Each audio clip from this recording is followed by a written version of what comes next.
Hello everyone, and peace of Christ all of you. Please invite your friends. And today our topic is about Ramadan.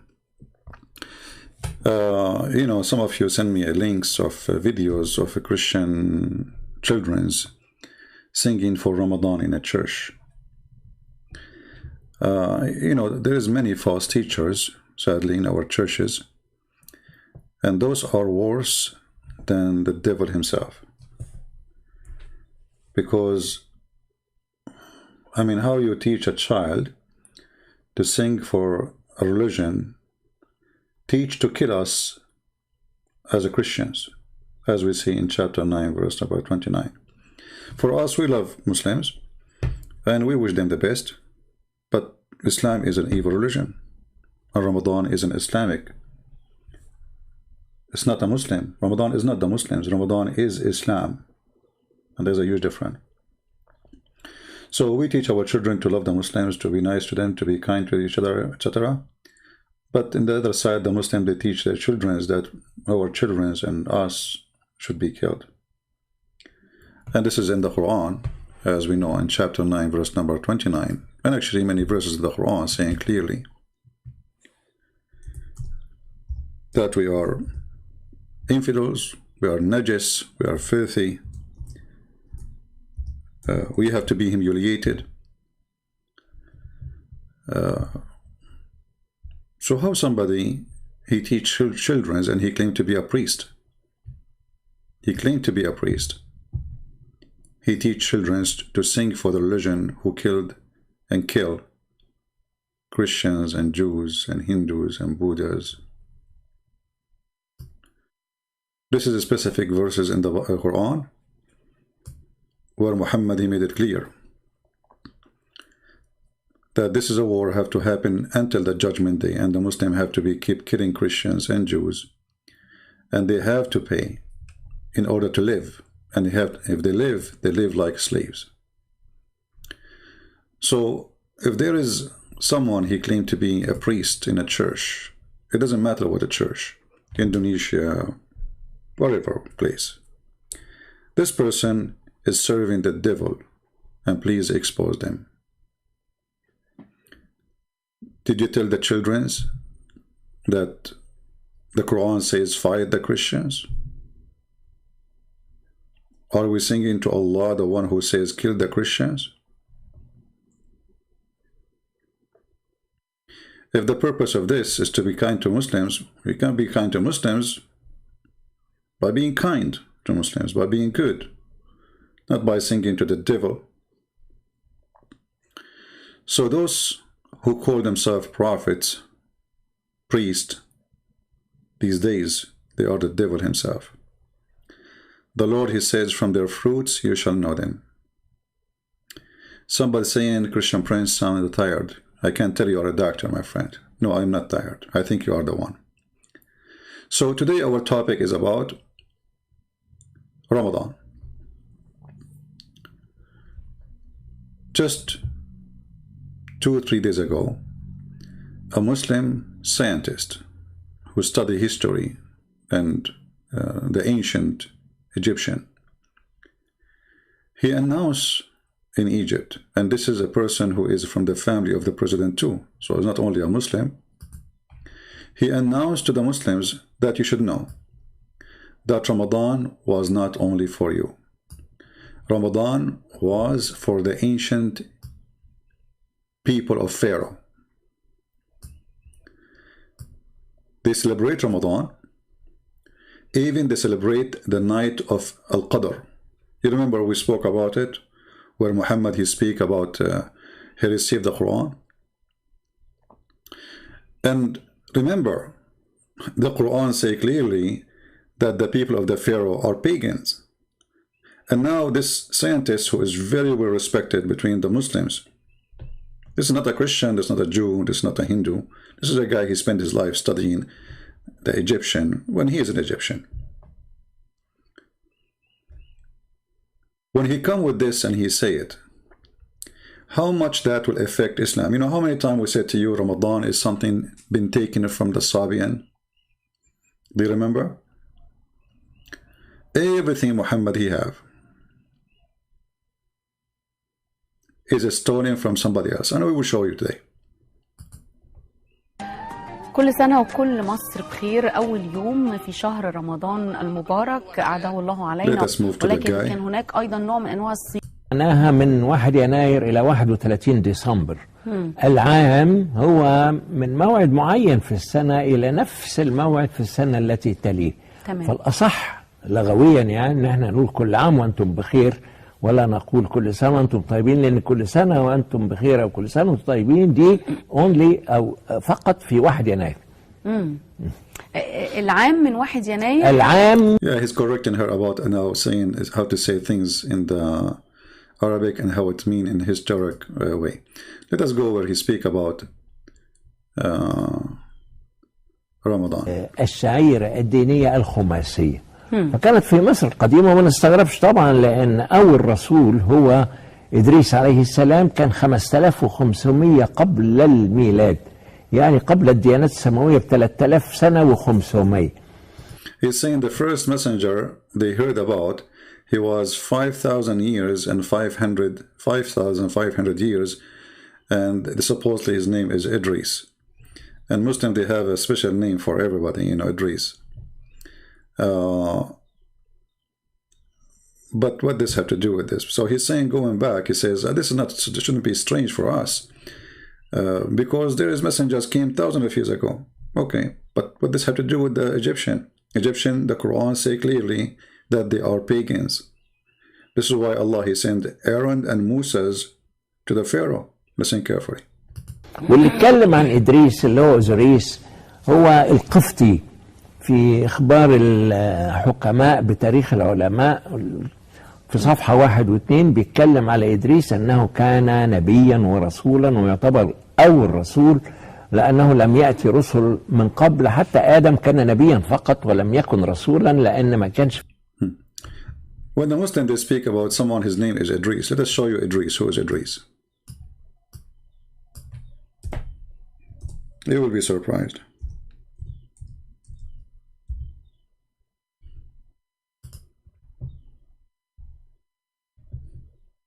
Enoch. According to Muslims, Idris is Enoch. I don't know how the name Enoch became Idris. Don't ask me, please, because this is Islam, you know. Obviously, they have nothing to do with each other, you know. The name, they don't fit. And obviously, Muhammad is taking the name from somewhere else. This is not where the name is coming from. It's obvious. Idris, Enoch. All right. So he's talking about our prophet. His name is Enoch, who was thousands of years ago exist. And according to him, he was 5,500 years ago. I don't know how the numbers will work with this guy, because the Muslim, they have a genealogy for Muhammad, where he go all the way to Adam, and then if they go more than 5,000 years, they will go before Adam. Let us go to the video. في رسالة وما فيش ناس هيديها لمين. فكان العقيدة الخماسية في مصر القديمة نمرة 1 التوحيد. The old Egyptian, they believe in something called al-Khumasiya, which is the oneness of God, Tawheed. He used exactly the word Tawheed. So the old Egyptian, they believe in Tawheed. Listen carefully. The old Egyptian, they believe in Tawheed. Anyway, you know what? I'm going to post the link for the video so you can watch it all for those who speak Arabic. For those who don't speak Arabic, it doesn't make any difference. But let us read what here they say about summary about this. He said, as an example, the Egyptian today, they say, Wahawi ya Wahawi. Wahawi ya Wahawi, if you are not an Egyptian, you won't understand. And even if you're an Egyptian, you have no idea what are you saying. You are just repeating what you heard from your grandparents. So Wahawi ya Wahawi mean they are asking the moon to appear. He says, Inna iyaha hiya ismu iyah, حتب والتي ينقسم اسمها إلى إياح ومعناها القمر. So إياح, it is إياح حتب, which is 2 words, mean the moon. حتب mean time, and that mean the moon of time. And she was a queen of Egypt, or one of the queens of the pharaohs. She encouraged her husband to find the Hyksos, to fight them. And after that, her son, older son, the pharaoh, Kamas.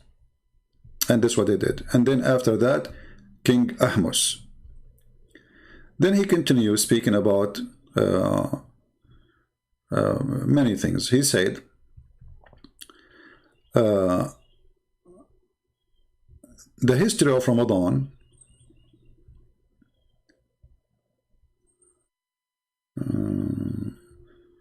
Ramadan okay. This is a summary of the article. Hold on. So here they are. Okay, it says here, and that Ramadan can the Most High Eid. بعد Ramadan. Let us see. Hold on. Let us go to the top. He said, yes, Islam is religion where Ramadan came at that time, but the pharaohs, they used to fast 1 month for real, and they witnessed the night of Al-Qadr. Al-Qadr, they celebrate that too, which Muhammad, he claimed that this is the night he received the Quran, and even they celebrate that holiday as the night of Al-Qadr. Anyway, the video is long. And he is saying, even the Quran confirmed, taking that from the Egyptian saying, Ya ayyuha alladhina amanu kutiba alaykum as-siyam. And he is saying that the word siyam, the Quran, when the Quran says the word siyam, siyam is an Egyptian word. It is not Arabic. Actually, I would use Google Translation to translate the page, you know, better than just me translating. You can use Google Translation. So here he says, chapter 2, verse 183, it says, he quoted this verse from the Quran. He says, it is ordered for you to do siyam. Siyam supposed to mean fasting in Arabic. He's saying this is not an Arabic word, this is an Egyptian word. Siyam. Okay? As-sawm. As-sawm. So here, you will see here, he says in his study, he says that the word sawm is coming from before Islam, from Egypt. He says, and it is an Egyptian, old ancient Egyptian. Tani saw, which means you forbid yourself from food, you know, like you stop eating and etc. Let me post the link for you. You can watch the whole video. And you can use Google Translation. There's many articles about it by this guy, but I chose this one because it's short and the video is there anyway. So if you click at Google Translation, we have to open Google browser. Now, Muslims, they did not notice how dangerous what this guy he just said, because he just demolished the religion of Islam. As simple as that. If you remember many times I told you that the Sabian believed that the Pharaoh was a Sabian. This is why the Sabian, they hate the God of the Jews, Adonai. They call him the devil. They made fun of the Jews' God, who ordered the Jews to practice circumcision. And Muhammad, he took that from the Jews too. So let us go here, translate to English. This is the title. The pharaohs fasted for 30 days and know the night of power. Okay? And here you go down. The rest of the article, you know, let's zoom in.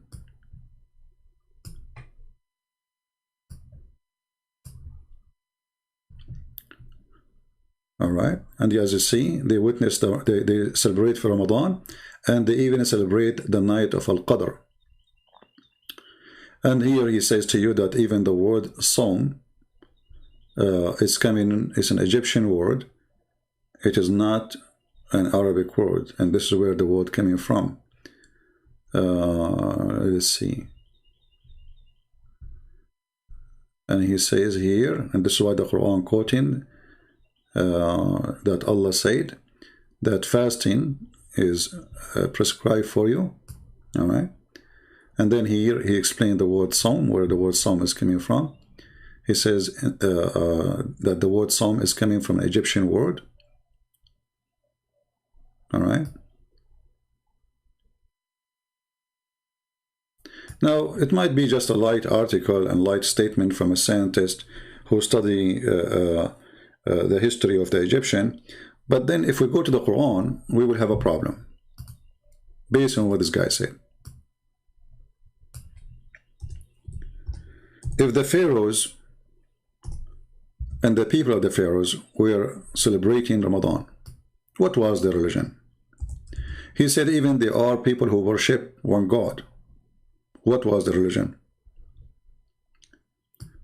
That means all the Quran is wrong.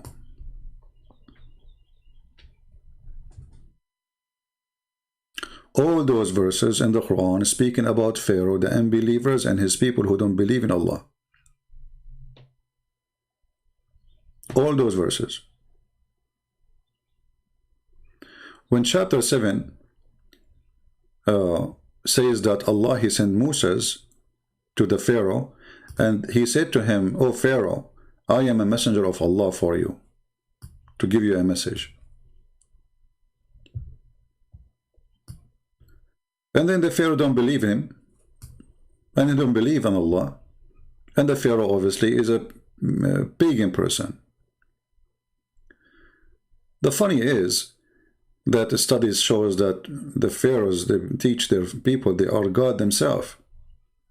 So how the pharaohs are gods in the same time they are fasting Ramadan?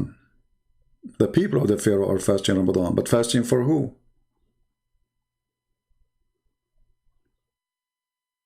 For the pharaoh.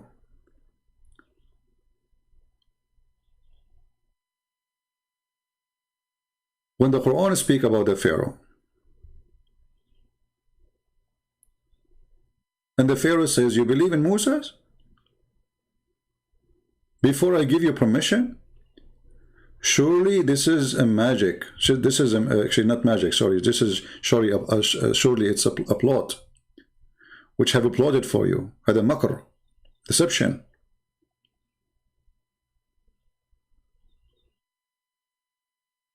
So how the Quran speak about the Pharaoh and the people of the Pharaoh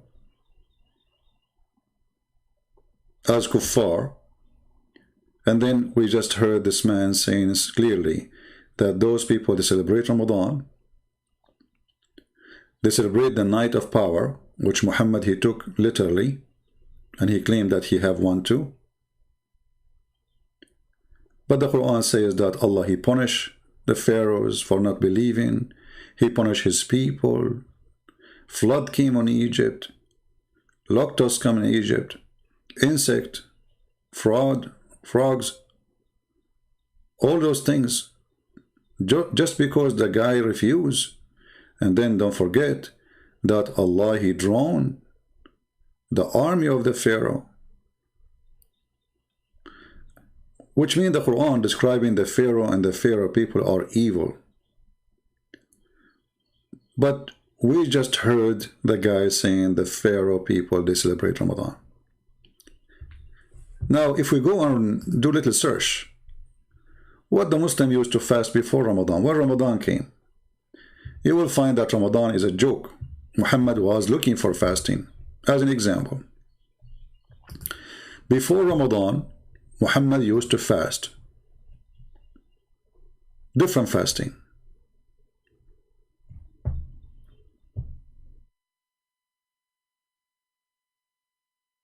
Different fasting. What is that fasting? The story I will show you is a clear evidence that Muhammad is not a prophet of God. Imagine I go to a city and I claim to be a prophet of God.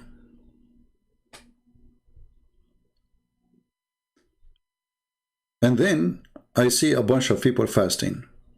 And I say to them, "What is this?" He says, "This is the day of Ashura." This is the day of Ashura.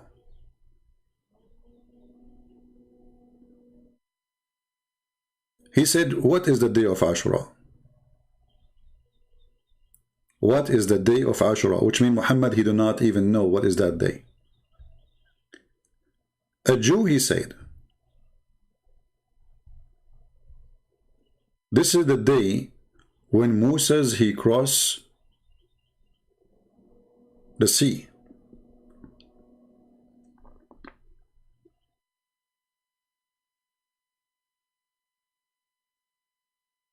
When Muhammad he heard that, he says, well, this is a day for us more than you then. And he start fasting Ashura.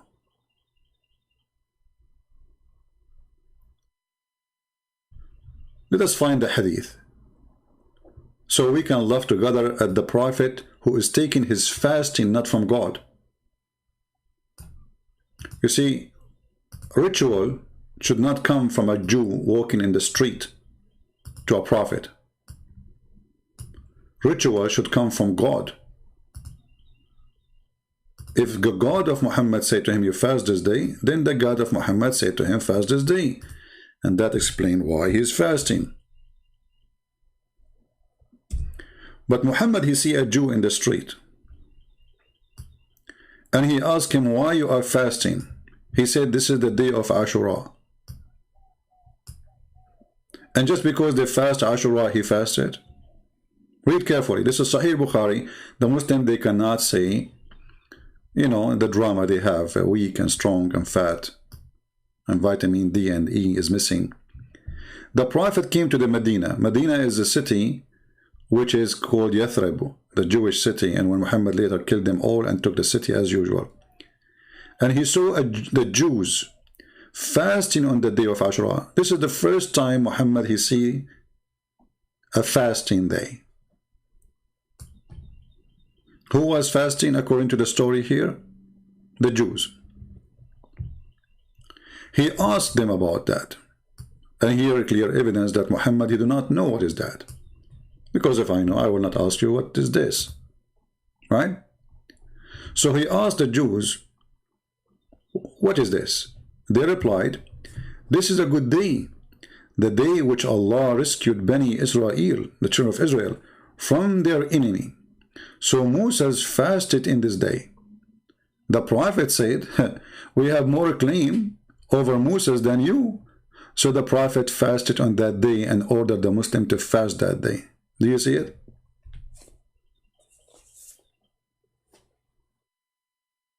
Do we have any Muslim can explain to us how Muhammad he take his ritual from the Jews? What if the Jews are lying? What if this is not true story? What if this date is not exist?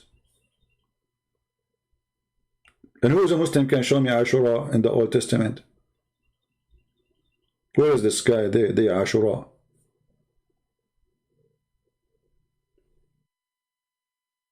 Do we have any Muslim? So I am a prophet of God. I walk in the street. I see somebody is a Hindu.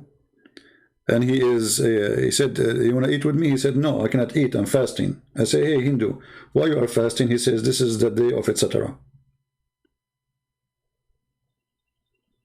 What is that? So Muhammad was looking for a fasting day, and he don't have one. I will show you another example of Muhammad building a religion. Muhammad is building a religion. He don't have one yet. He claimed to be a prophet, but he have nothing. You know, he don't have rituals yet.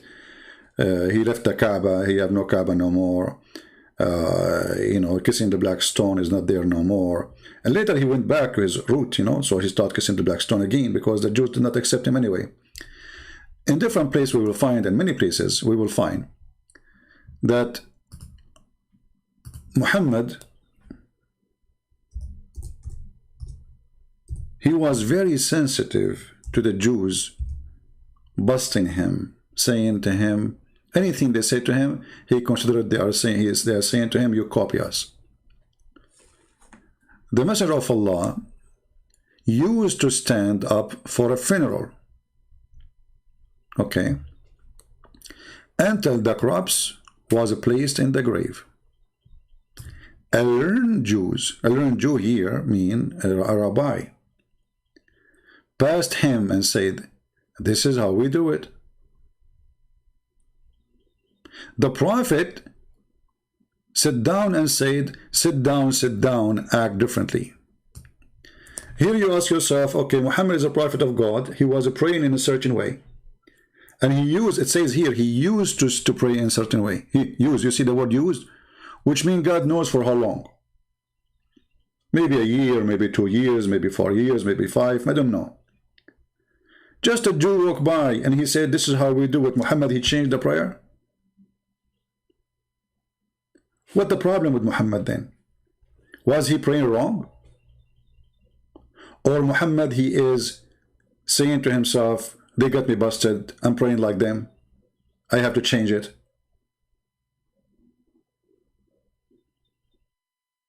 Because if this is a prayer, and the prayer of Muslims is coming from Allah, then who cares if the Jews, they say we do it this way or not?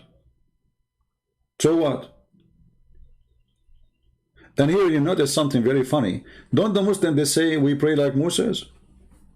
Don't the Muslims, they say we pray like Jesus? Suddenly, they don't want to pray like Moses. And how fast to change the way you pray, just because a guy, he said to you, this is how we do it. And what Muhammad, he said? Sit down, act differently. I wish I have a camera at that time. That would be hilarious. Imagine if we can have a video for this. It's a funeral. And the Prophet, he prayed for hundreds of times like this.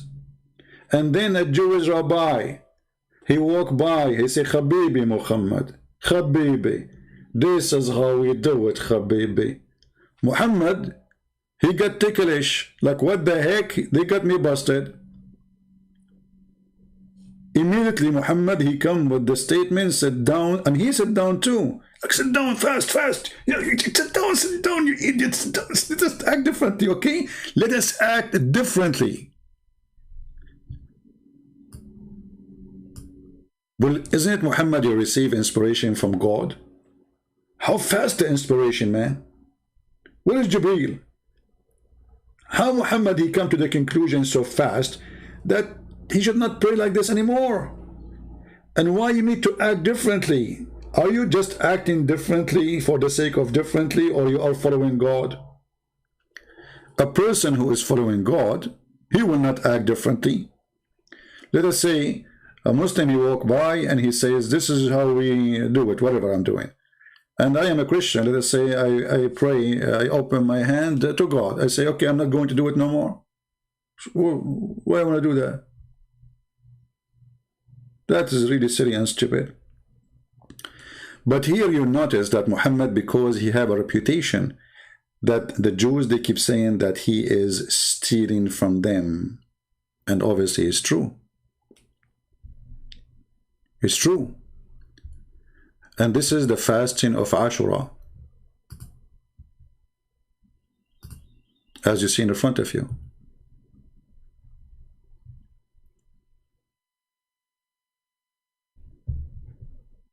And then Muhammad, just to show you how crazy this guy is. The Jews, they fast Ashura in a certain day, in the day of Ashura, which is supposedly the day they fasted for hundreds and hundreds of years. The Muslim, they said to him, because remember, he keeps saying to them, act differently, right? Act differently. But we are fasting Ashura. It's the same. So look what Muhammad said, just to show you that this is the most corrupt, false, stupid man. How easy to expose him. When they said to him, okay, but we are fasting the same day, the Jews, they are fasting. But remember, this is the Jew fasting, supposedly. Ibn Abbas reported when the Messenger of Allah fasted in the day of Ashura and commanded, and look, it says fasted in the day of, on the day of Ashura, exactly the same day. And command that should preserve as fast. His companion said to him, not Allah. They said, Messenger of Allah, it is the day which the Jews and the Christians hold high esteem. Thereupon the messenger of Allah said, when the next year come, God willing, we would observe the fast on the 9th, not in the 8th, not in the 10th.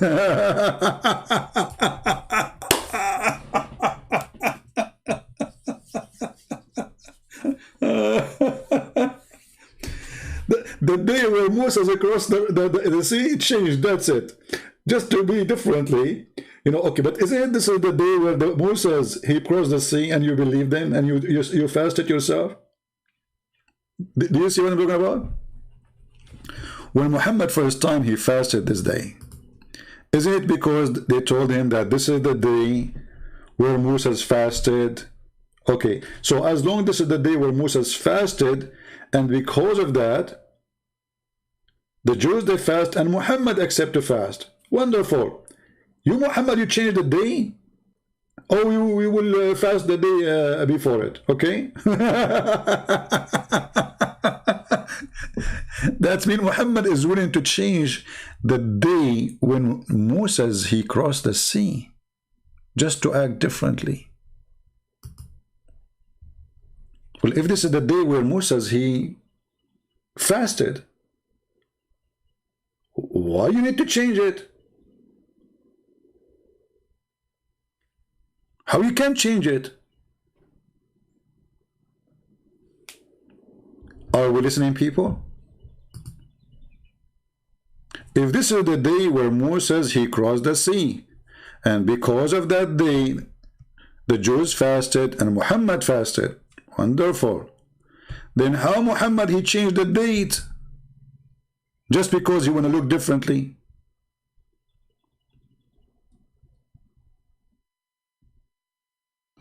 Isn't it obvious that Muhammad is a fraud? Because if this is the day, you know, the funny, they say that the Christians, they say the Jews and the Christian, they corrupt. Look at you, you are corrupt in history. Moses, if Moses across in the 10, okay, you Muslims changing the to 9, why? What is the purpose exactly? We don't want to look like the Christians and the Jews. And the same exactly for the adhan. You know, why Muhammad he chose the adhan? Anyone knows? Is it Allah who told him to do the adhan?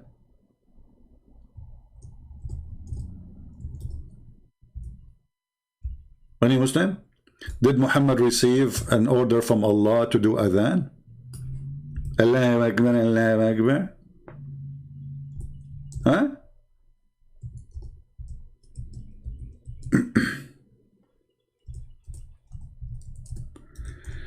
The hadith says, and thank you for the hadith exposing Muhammad. Muhammad was trying to find, as I told you, trying to establish a religion. He don't have one. The Christians, they have the bill,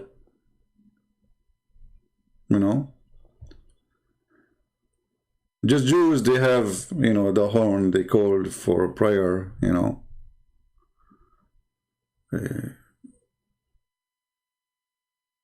Muslims, how they call them for prayer?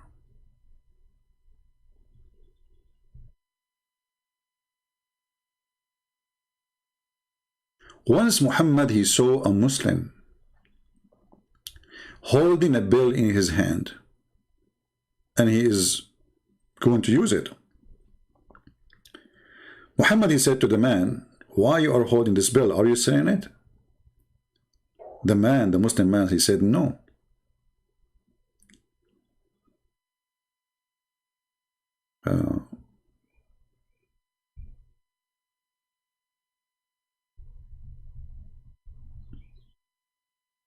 Muhammad, he don't like the idea.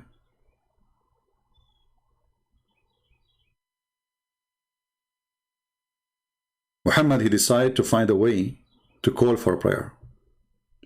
Some story, they say that this guy, that he saw him, he is not even a Muslim, he's a Christian, but whatever it is. But then we find that Muhammad, he have a meeting with his companions.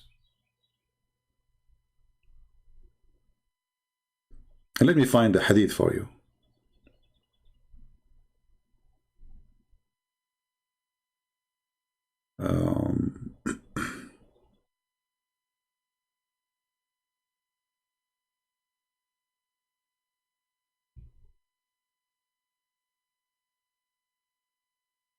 Where we will find it.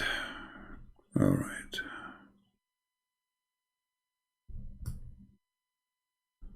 Let us see.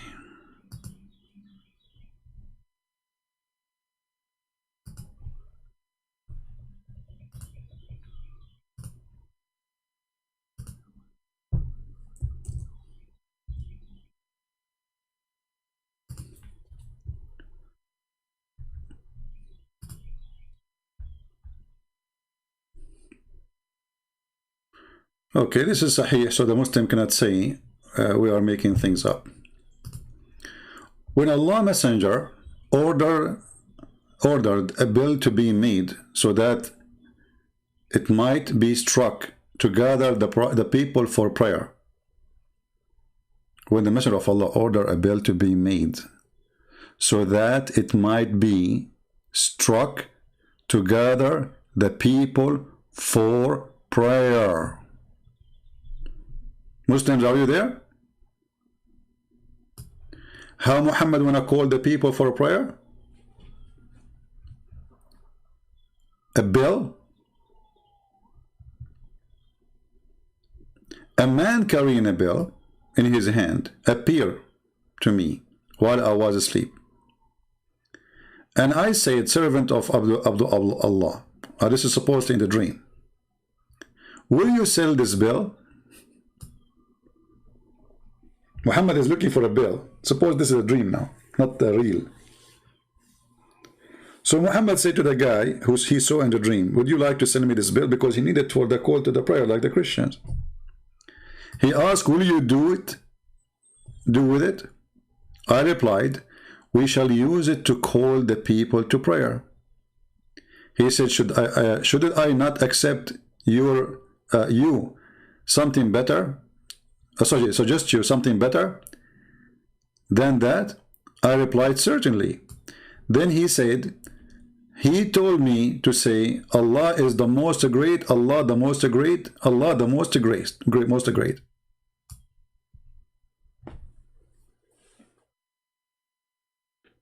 Remember here, there's no Jibreel. It's a dream, supposedly. The story here says that. Now, just to show you how Muslims, they lie to Muslims about this, there is different hadith totally oppose what this story here is saying.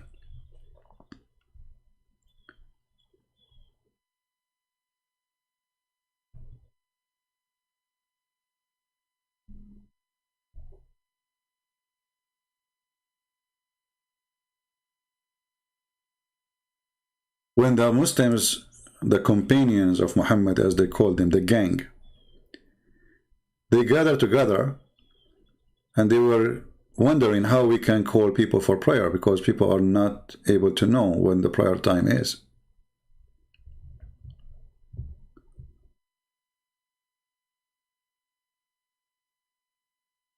And even the prayer, which day is going to be? Is it Saturday? Is it Sunday? Why Muhammad he chose a Friday?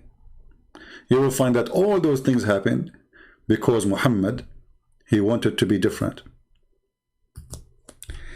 Let me find the other hadith.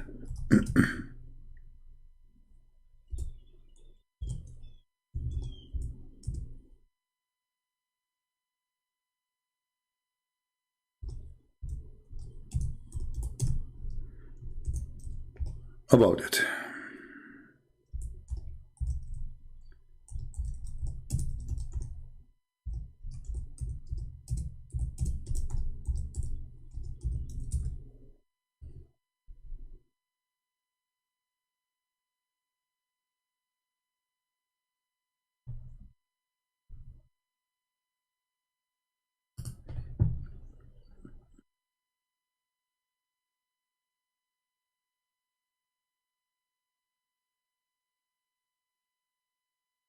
Let us see.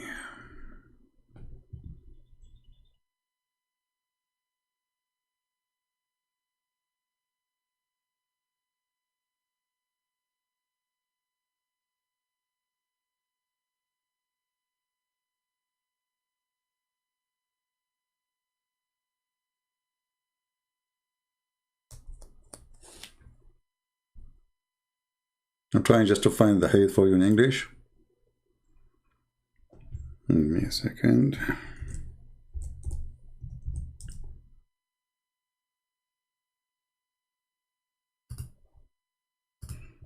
All of this will lead us to one thing, that Muhammad is not a prophet.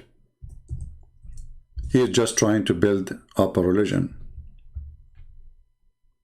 Okay. Read carefully. You see how the story changed now? They are trying to find out how to do the call for prayer. Chapter, the call of the prayer section. And as said, they mention kindling fire and the use for the use of the bell. Which one? Like, we can light a fire so people they come for the prayer, or we use a bell, and mention the Jews and the Christians. Then Bilal was ordered to repeat the call to prayer twice. This is one story. Let us go. What you see here in front of us here, they are suggesting to Muhammad to do this. Use the bell, use fire, you know, and then they come to a conclusion that let us do this. Let us see the other story.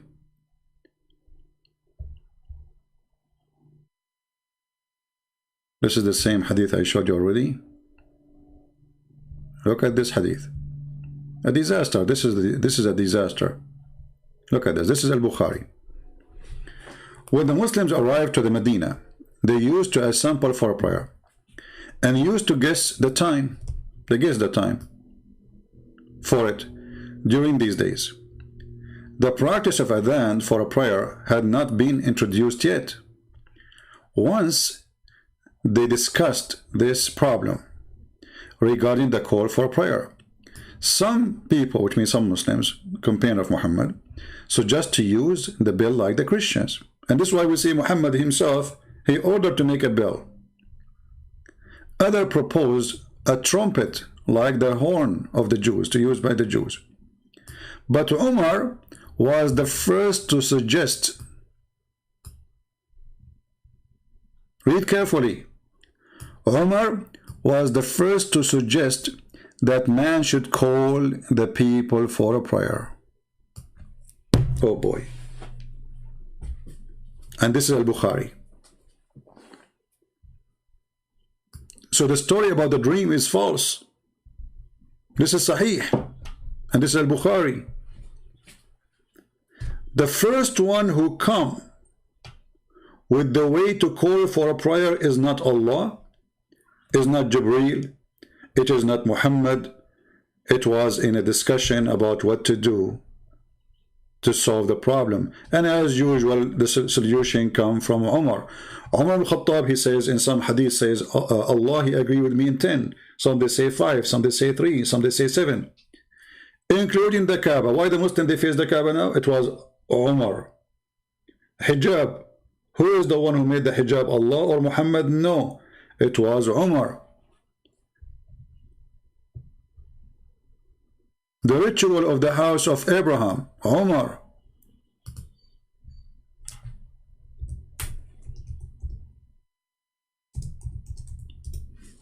Even Muhammad, he says, if there is a messenger will come after me, or a prophet will come after me, that will be Umar. My Lord concurred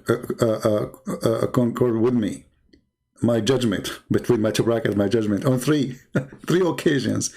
In the case of the station of Abraham, in the case of observing the veil, and the case of the prisoners of Badr. And those three, by the way, they are different from story to story, which means they will end like 20, 30, 40, 50. And you will find that the most important things in Islam is made by Umar. I mean, look, the Kaaba is Umar. The hijab is Umar. The adhan is Umar. So what is left?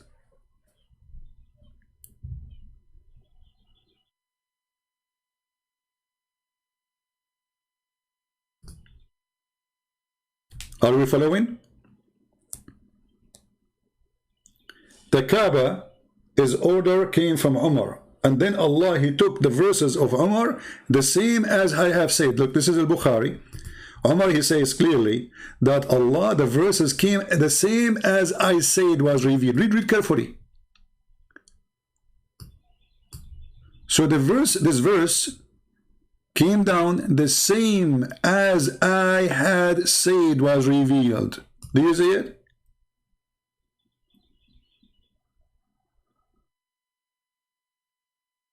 Islam is not a religion. This guy is, you know, he don't know what to do. He's claiming to be a prophet. Okay, guys, what we do now? All the Jews walk by and the Jews says, this is how we do it. They act differently.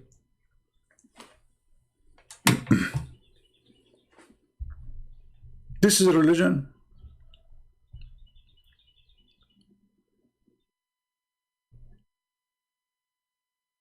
Same for Friday and Saturday.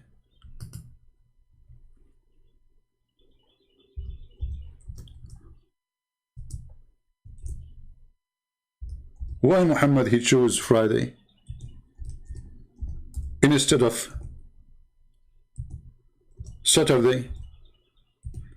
That is a question, by the way, Muslims don't dare to answer. As all the questions anyway.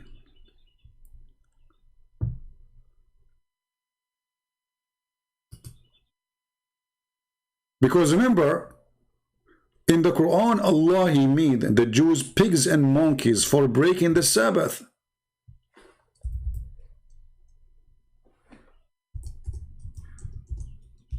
You remember?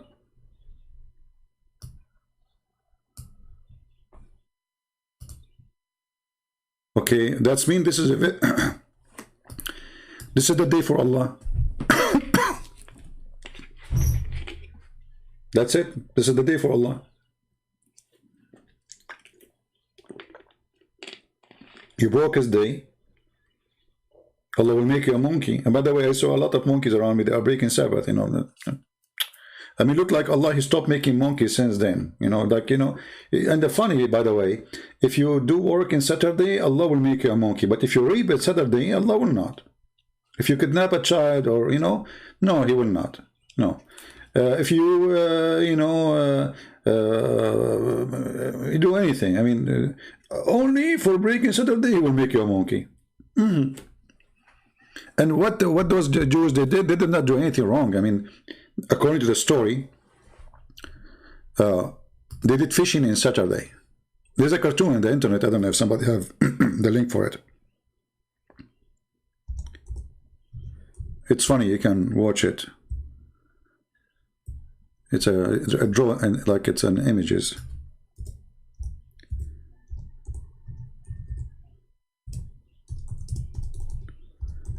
In this verse, chapter 7, verse 163, the story speak about the Jews who did fishing in Saturday. And Allah, he made the fish come only in Saturday. Allah playing games. So the fish disappeared the whole week, and those are villagers who live in an island supposedly, and they don't have any source of food. So what Allah he do, the Muslims they say this was a test. Okay, what kind of test? You make them hungry, they will eat. So those people who Allah he made the fish or the whale come to them only in Saturday, and they run away in the rest of the week.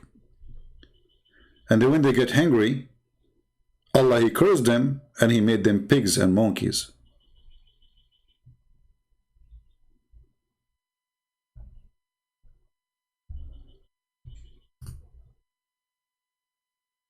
And by the way, this is another stupid story from Muhammad, because Muhammad himself, he said that Allah allow you to eat anything, to do anything when you are hungry.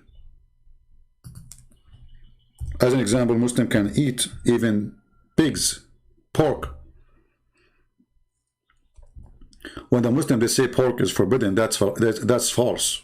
The Quran say clearly in chapter 5, verse number 3, it is lawful for you, in kunta fi makhmasa, which means in hunger.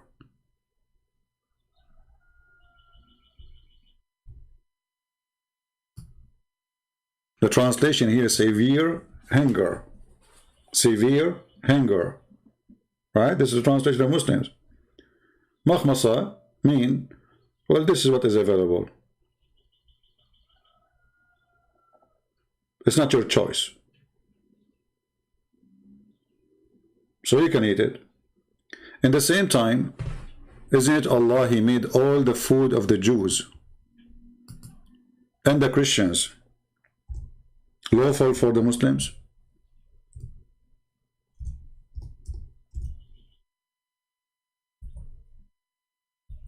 Muslims? By making a verse saying that all the food of the Jews and all the food of the Christians are lawful for you, that means you can eat pork. And the halal propaganda machine is broken, because it's what the Quran is saying.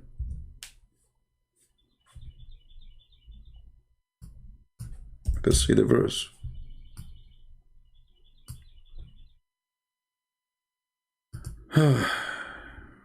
Okay.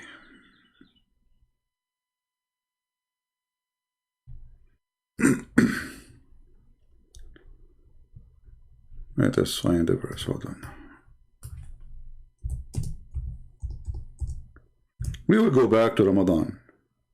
You see this. For me, I like to cover many things in the same time, so we can give you a full image.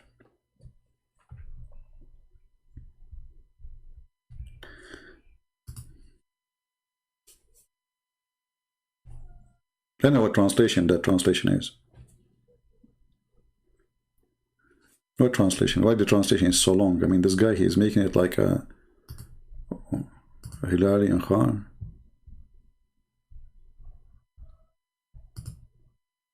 Okay. This day, all things made pure, lawful for you. All things good and pure. All things are pure. All things is good. Okay, what does that mean? The food of the people of the book is made lawful to you. But hold on. 2 verses before it, you told them, don't eat pork. And now you are saying, all the food is made pure for you. In the top of that, not only all the food is made pure for you, the people of the book, their food is good for you too. Do you see the stupidity? Here, this is not, Quran is not a chapter. You see, when the Muslims, they say this is a chapter of Al-Ma'idah, those are not verses came in the same time. It's Muslims who put them there. It is Muslims who put them there. This is not the right place. Because if you think about it, there's one is deleting the other one. If we take it in the order, here it says you don't eat pork, right? Okay. And don't eat this and don't eat that. And then here he says, all food is good for you.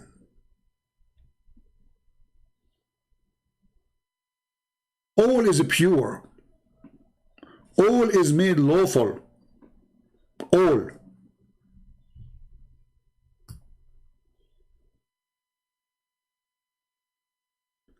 In the top of that, you can eat the people of the book food, and you can even have sex with their women. Because he made a verse before saying, don't do that. Here you see Muhammad is switching moods. When he wants, you cannot eat the people of the book food. And when he wants, you can. Okay, what happened? Why they cannot and now they can? What happened? Any Muslim can tell us?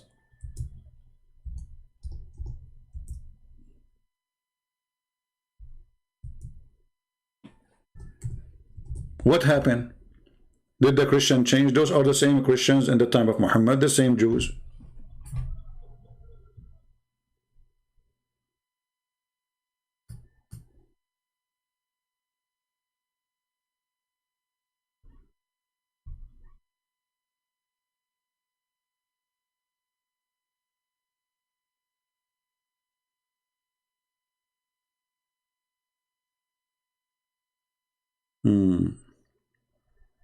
But as usual.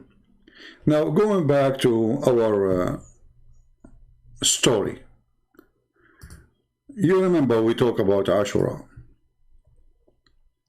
How important Ashura. You know, when Muhammad he says we will change the date of Ashura and we will fast a day before the Jews. But Muhammad he said that this day, if you fast it, is going to cleanse your sin for the previous year.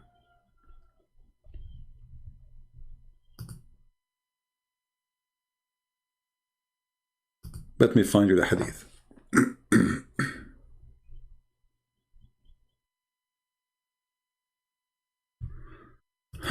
Lord have mercy.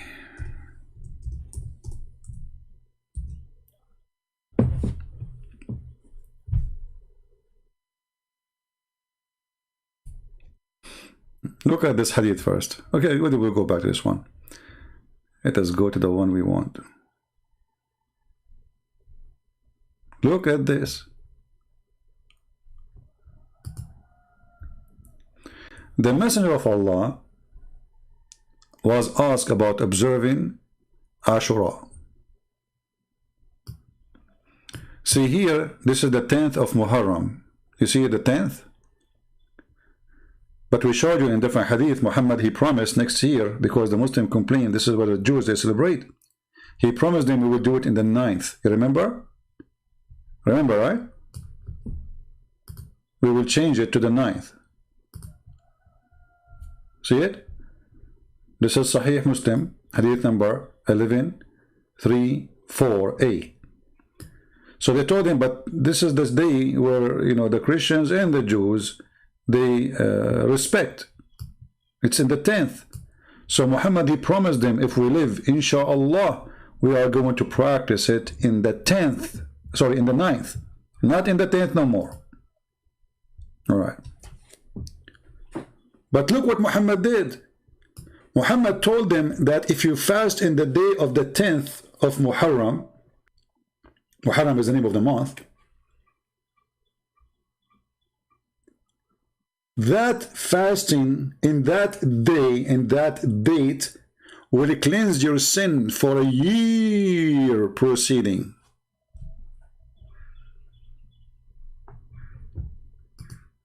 So now we're fasting in the 9th. So we will not get our sin being cleansed.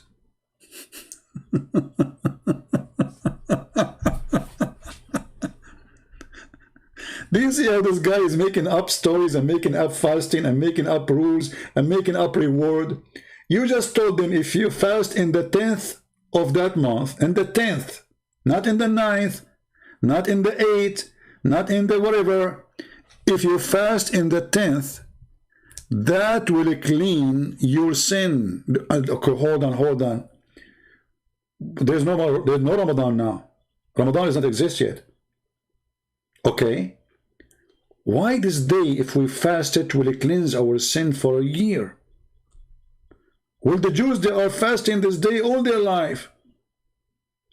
That means the Jews are going to go to heaven guaranteed. And according to the hadith here, even the Christians, they fasted. That means the Christians, they are going to go to heaven because you fast this day. Okay, guys, I'm going to do sleep around, kill, rape, steal, and then I fast Ashura. Look how easy this religion is. I mean, look how silly, look how stupid, how disgusting. So you go and you do all the garbage in your life, and then you fast. Okay, today I'm going to sleep. I will take a nap fasting. I'm fasting, you know. This is the religion of God.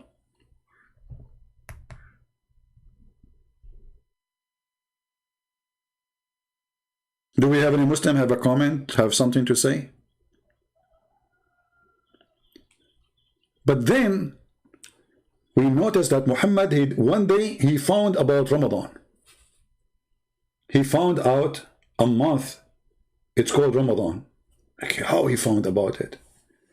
All this time Muhammad is a prophet, but there's no Ramadan. Brother, was Allah hiding Ramadan from him? But Ramadan was a month for the Arab, exists before Muhammad. Ramadan is not a name created by Muhammad to say this is Islamic.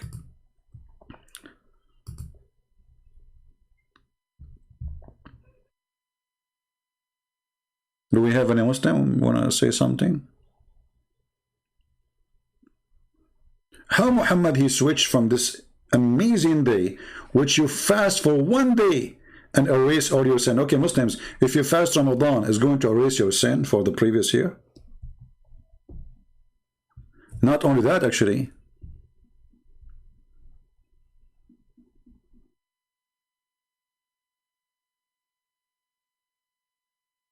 If Muhammad is saying such a statement that this is a day will erase your sin for a preceding year, and he just learned about that day from the Jews, so where he got the information that this day will proceed and or cleanse your sin by fasting it?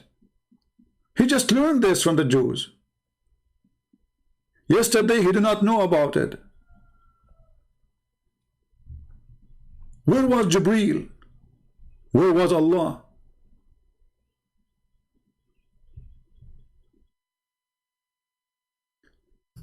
And Muhammad, he used to go around and teach people how to practice Ashura. Hey people, let me tell you how to do it. Okay, you start eating for a little bit. You did? Okay, continue the day fasting. Salama told us that the Messenger of Allah said, a man announced the day of Ashura. Whenever has eaten, let him eat, not eat for the rest of the day. If this has became a religious stuff now, the day of Ashura is going inside Islam like a nail. It's getting deeper and deeper. Yesterday he learned about it from the Jews, and now Muhammad is creating rules about the day.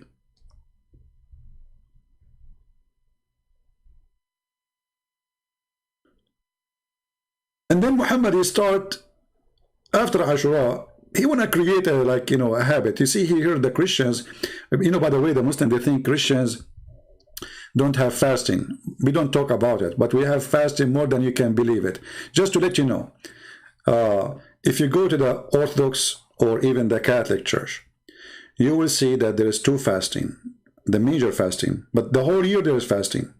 There is fasting every week, but there's two major fasting. Like we have now, the Easter is gone for those who celebrate the Western calendar, and those who celebrate the Orthodox calendar, the Easter is not yet.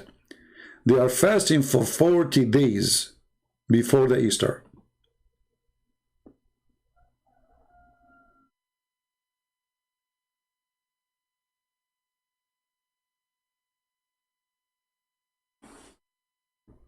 Why we are fasting? Some churches, they fast 50. Now fasting is something good to teach you, let us say, a manner, how to control yourself, how to not to be tempted.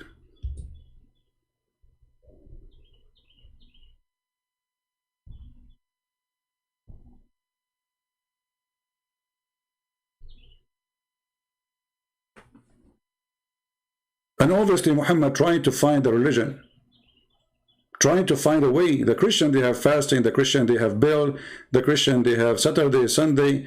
Muhammad, what day is going to be mine? What is my religion? What I will call it?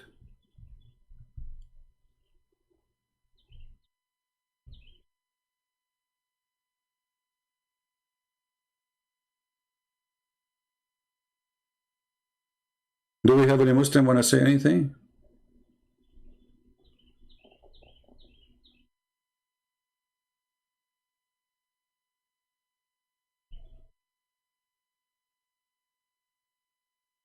Anyone?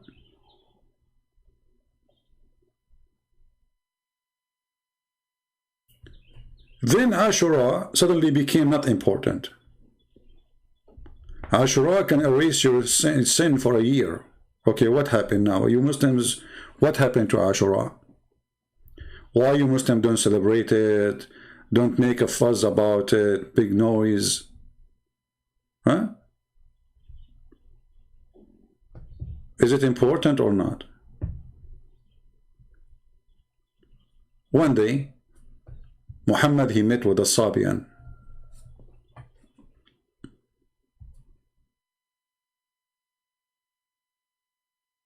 A Sabian, who Muhammad, he learned from him. Actually, he met this guy even in Mecca.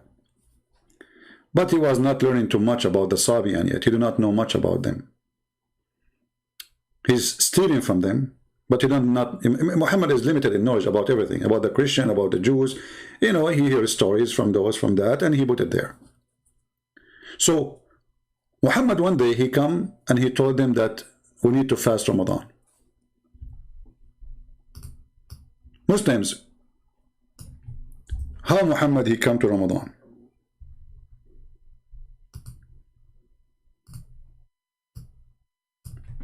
If we go to the Quran, we will find the word Ramadan appear once.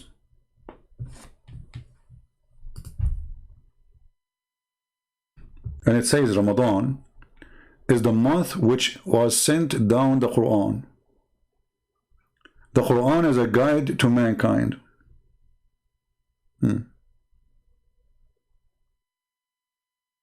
by the way, here, clear sin, this is not in the verse. This is just stupid translation. There's no sin. There is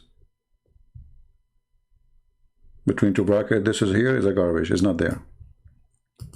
Okay, so Allah, he sent the Quran as a guidance in the month of Ramadan. But this means all the story of Muhammad is a lie. If you are saying to me that the first verse of Muhammad he received, it was received in the month of Ramadan, that means this verse is wrong. Because here it says, this is the day where Allah, he sent down the Quran. He didn't say, I sent down a verse. The whole Quran is sent down. Okay. And is Ramadan a month?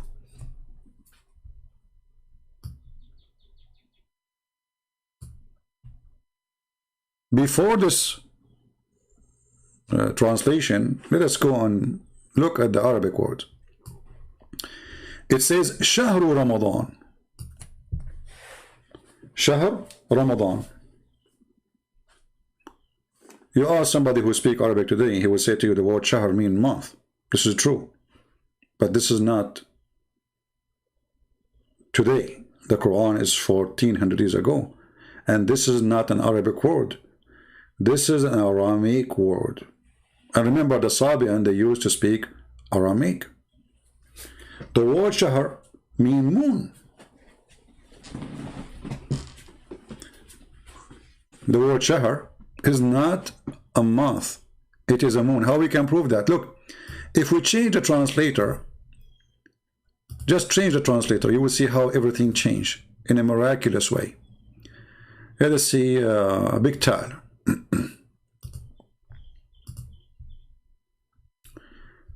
Here he says, the month of Ramadan, in which has revealed the Quran, guidance for mankind. Clear proof of guidance. Okay. And then here, who's ever of you present, let him fast. Does it really say that? No. It says in Arabic, فَمَنْ شَهِدَ مِنْكُمُ الشَّهْرِ شَهِدَ مِنْكُمُ الشَّهْرِ. Whoever eyesighted the shahr, the moon. This is why the Muslims, they are celebrating, saying, hey, Allahu Akbar, we saw the moon. You see how they lie to you, and even the translation, they corrupt their Quran to deceive you that they are not following the moon. Whoever of you sight the moon, not the month. You cannot sight a month, you idiot. So whoever of you, and what moon? It have to be the crescent moon.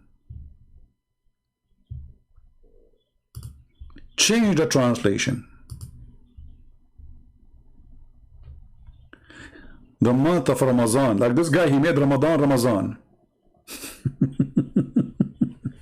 Aman Rabbi Aman. Ramazan, Ramazan. Ramadan became Ramazan. Okay. Is that which Quran was revealed guidance? Okay, and says it clear. Okay. Whoever of you present in this month. How you can present in this month? I mean, it there's an option to present or not. What do you mean present in this month? This month is coming. We like it or we don't. It's a month. If it's a month. The verse saying, whoever sight the moon. Like, what's wrong with those, Abdul? Let us change the translation. CIRA International. Maybe we got lucky. Maybe. Look at this. Look at this. So whoever sights between two brackets the new moon of the month. There's no month. You just said the new moon. Let him fast it. Bingo. Okay, what moon exactly we need to sight in order to celebrate Ramadan? And what if we cannot sight it?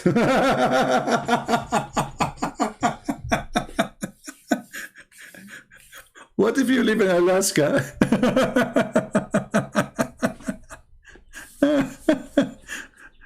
What if you live in Norway? What if you live, if the weather is so bad for 2 or 3 months?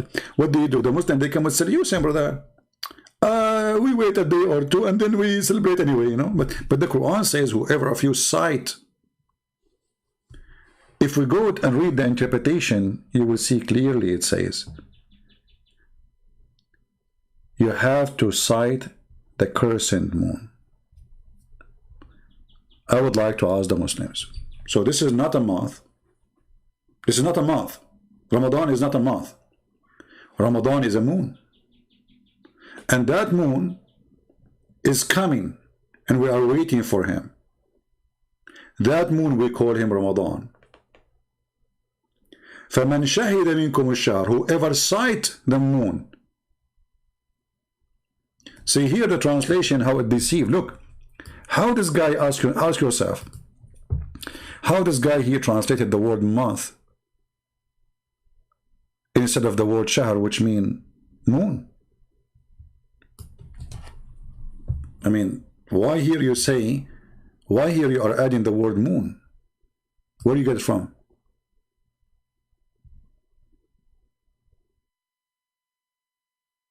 This is the same word.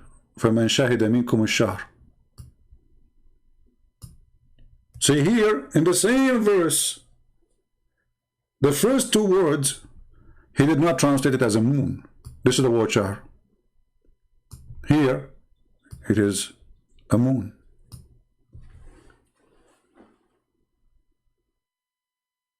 Either he did that because he's an ignorant, or because he's a donkey trying to corrupt. You choose one. Both will make you a donkey. So whoever of you, the moon of Ramadan is where Allah He sent the Quran. How many moons Muhammad he have?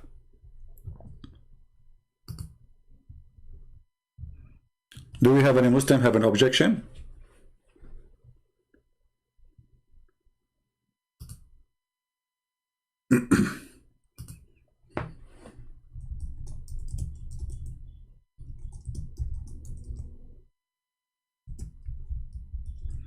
Any Muslim have an objection?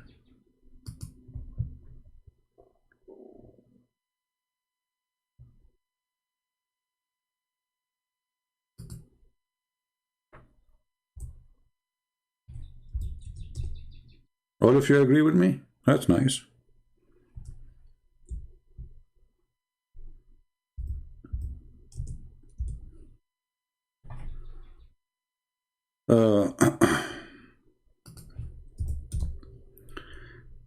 Let me try to find you something.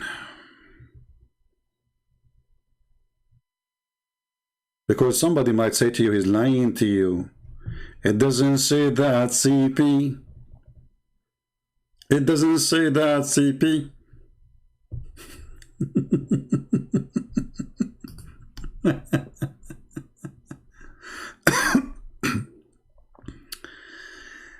Let us try to find an old Hebrew or Aramaic dictionary.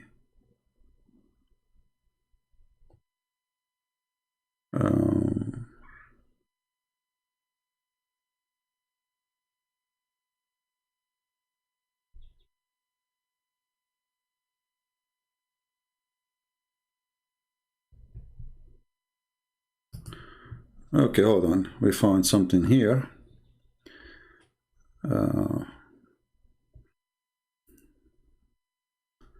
Which will take us back to the Egyptian.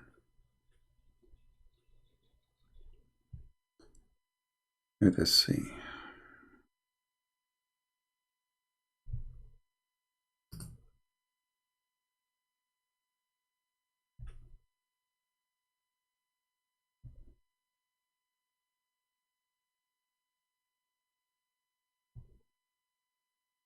I'm just trying to, I found here the book. There's a book here, it's called the Journal of the Manchester Egyptian and Oriental Society. But anyway, let's go to the dictionary better. You see here, this is, you can find this book here. It speak about that the journal, this is the in Google book, mean the little moon, the word shahr, you know. But anyway, if we go and we try to find some reference, you will find there's many websites, and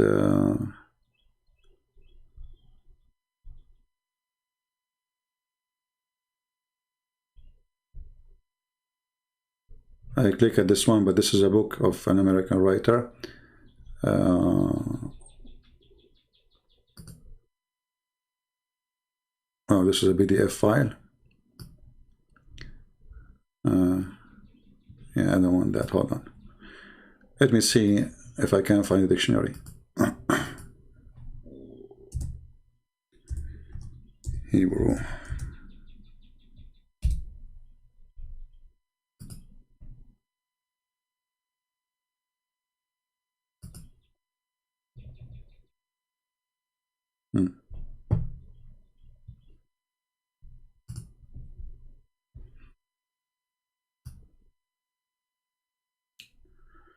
What does shahr mean? This is baby name media, whatever, you know. I hope no sound here. Do we have a sound? Okay, what shahr is coming from? They will say to you in Hebrew and in Arabic, it's coming from the word moon. You see the word moon? Shahr. Yeah. But still, I want to find a dictionary. Hold on. All of this is not official. I want to find something official.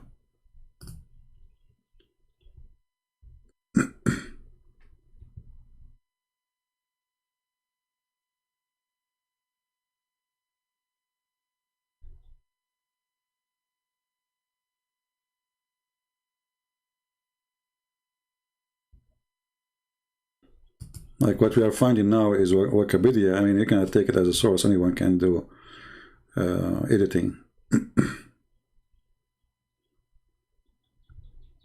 Uh-oh. I found something even better. I found an Islamic website saying that. Oh boy. Let us put it on the screen.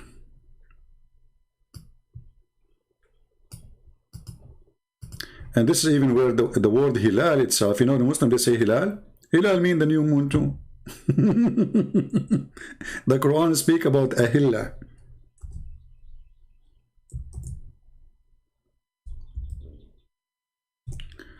Let us see, hold on.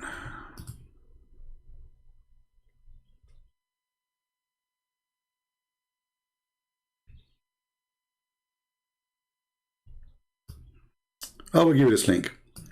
Allah connected shahr, i.e. ruling, that which is called hilal, and shahr, that's at the beginning of the end of the fast, and sacrifice.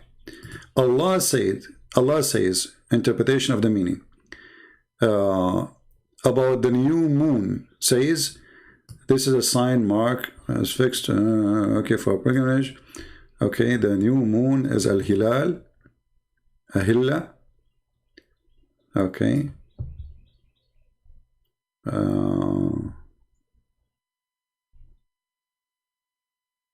Anyway, so here they are saying clearly to you that the word shahr is about the moon.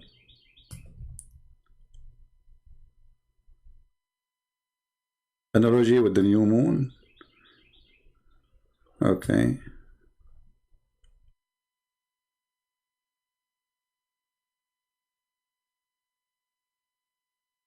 See, whoever of you sight the new moon of Ramadan.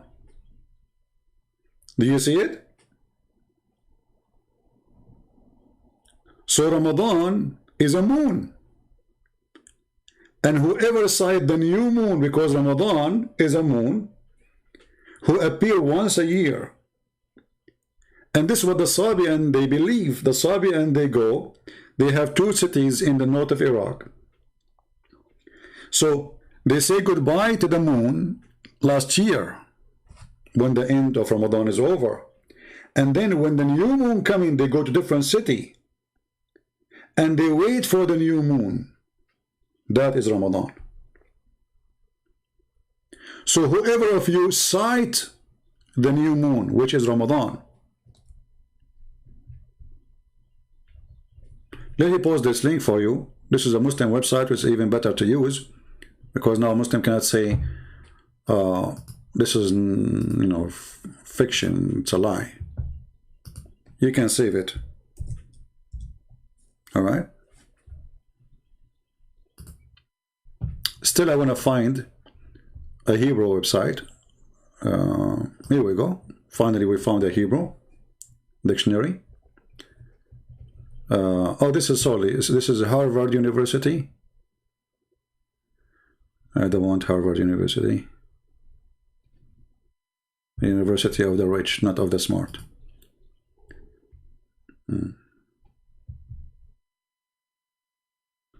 Okay, here we go. We found a Hebrew dictionary. Wonderful.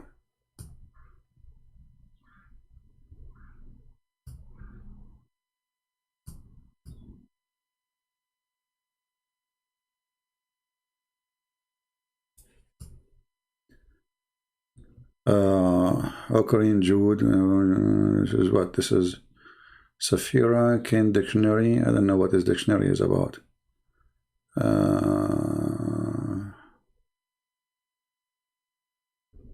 Arab Shahr, Ethiopian Shahr. Regardless what they are saying there, it's not really, I don't care. But just I want to show you that the word Shahr mean moon and mean the moon god too. It's the crescent moon.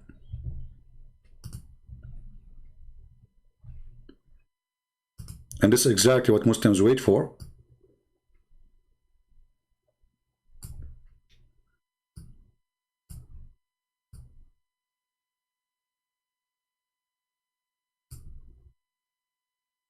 Do you see it? The word Shahr, this is the word Shahr, is the moon. Which moon? The crescent moon. Even if we go to the Islamic websites, like the CIRA website,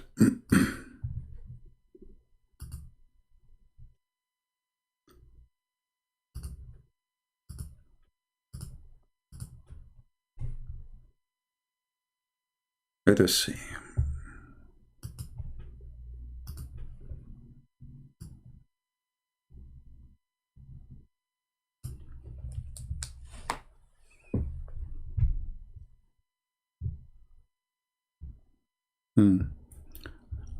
You see, you remember I told you that the verse saying that Allah, He sent the Quran?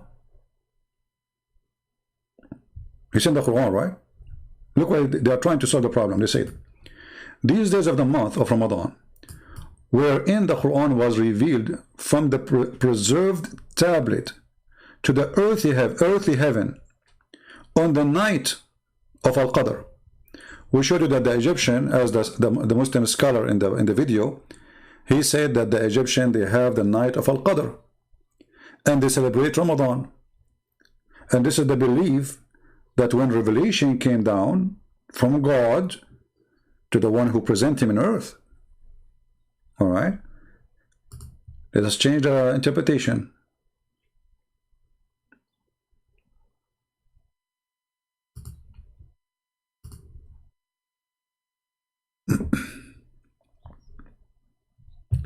This month, Ramadan, is the month which revealed the Quran, whereupon Jibreel brought down the entire Quran to the first heaven.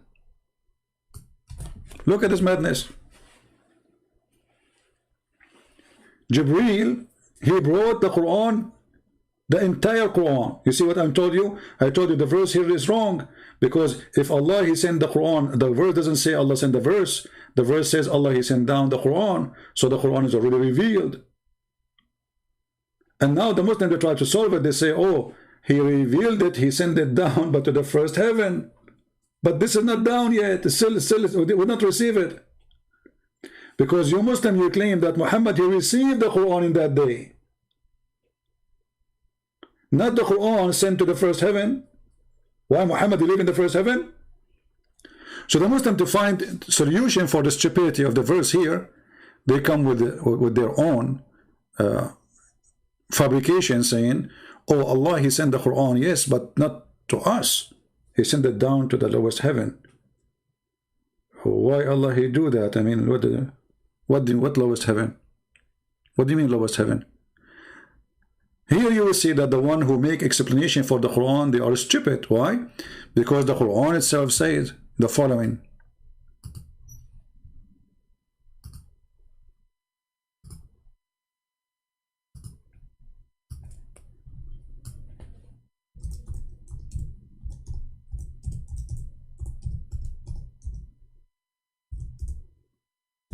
I'm typing in English.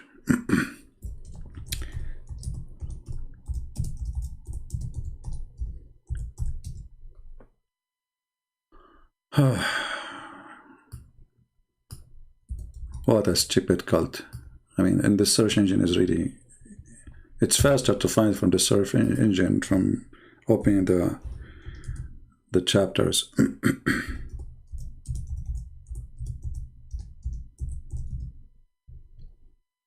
All right. So if we go to the chapter of Al-Hajj, and remember, this is Al-Hajj chapter. In this chapter it says that the angels, Allah, he arranged the affair from the heaven to the earth, and they will go up to him on a day which is equal to 1,000 years if you're counting. Okay, so where is the Quran? Where is the Quran? You see, if the Quran, because the angels, they get their orders from the Quran. They don't see Allah.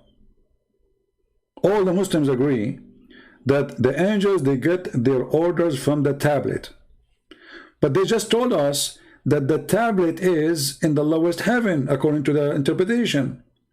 But the verse here says, he arranged every affair from the heaven to the earth, then its affair will go up to him in a day, up to him, not to the lowest heaven. So the tablet is there. And the funny, Allah have a tablet. I mean, what is that? You know, Allah, he wrote the tablet and he put it between the eyes of an angel. His name is Israfil. And this is another story Muhammad, he stole from the Jews. If you ask the Muslim what Israfil mean, they don't know. What Jibreel mean, they don't know. What Mikael know, they don't know. There are names, they stole them. Did you ask yourself why Jibreel, his name is Jibreel, not Jibreel Allah? Because Il is a word meaning God in the Aramaic language. And even in the Hebrew.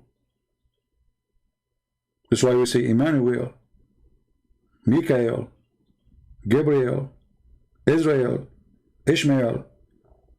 All those words end with Il. Il is word meaning God.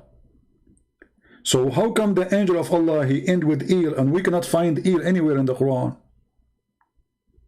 How suddenly Quran became Arabic, but the names, they still belong to different religion, belong to different language.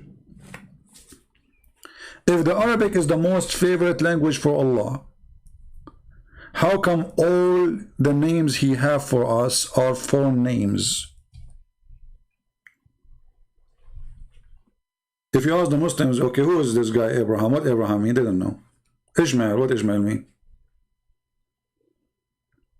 Isaac, Jacob, Israel. They don't know, because everything in Islam is a theft. So Allah, He sent the Quran in the month of Ramadan? No, He sent it in the moon of Ramadan. And whoever of you witnessed that moon, whoever of you sight that moon. Let me see Ibn Kathir in English, what he is saying about this one. Let us see how much they deleted from the interpretation.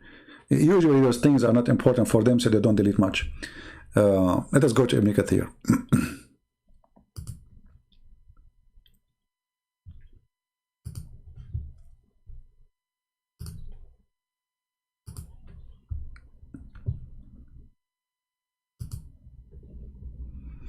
All right, let us see Ibn Kathir here.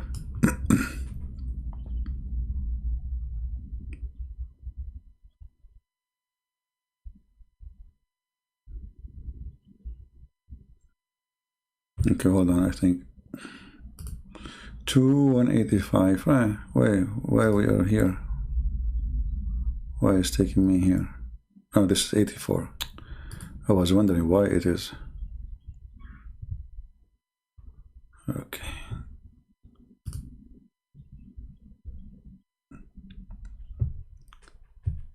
All right.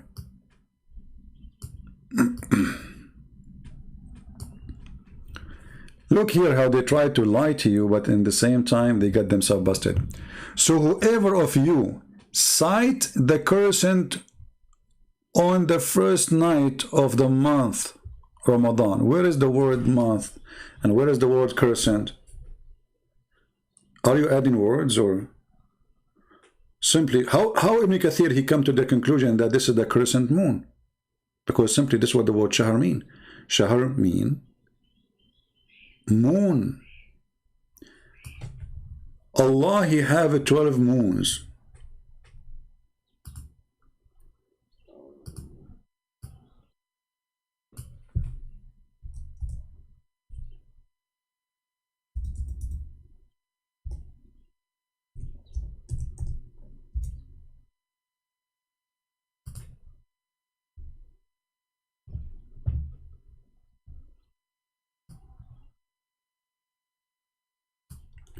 And this moon, every moon have his own house. You see here the translation, because they don't understand what the verse is saying. So there's 12 moons, and each moon have his own palace. If you watch those, what they call them, zodiac, you know the zodiac thing? Let me see if I can find them, put them for you in the screen, so you get excited, especially those who believe in those silly stuff.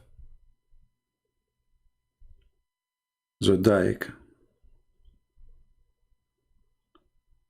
Here we go.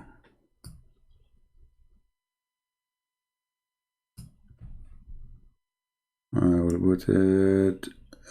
Let us see.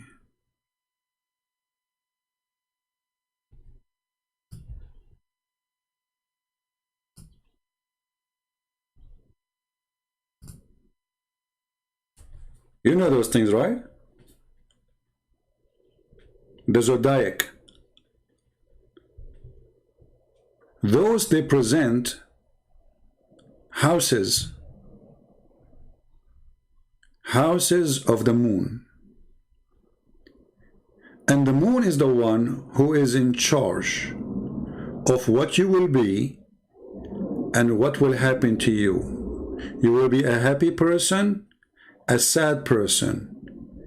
You will be wealthy, you will be filthy, you will be bad, you will be good, whatever you will be. Muhammad, he took from the old legions everything with no exception, and he adopted. And even in the Quran, Muhammad, he made it clear that there is a 12 moons if we go. You see, we proved to you already that the word shahr mean moon, right?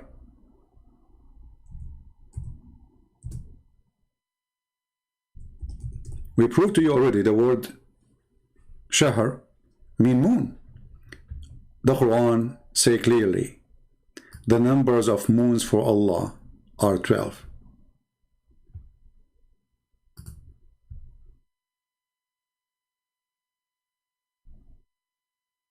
The number, let us put the screen for you again.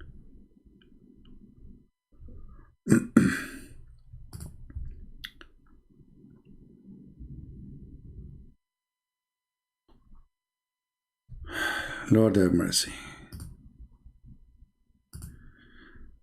See, sharing information, too much information, let us say, is not easy. Some people, they cannot handle it. It's too much. That's why not many people like, to watch my videos. They are long and too much information coming, and it's not relaxing really. Indeed, the numbers of moons, not month. Remember the word shahr, we prove it to be a word mean moon. So the number of moons for Allah is 12 moons.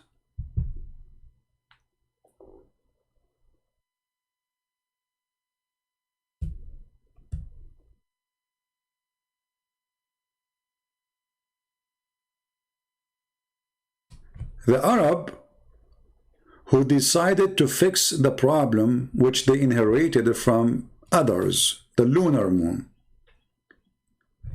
they used to add every 3 years 33 days.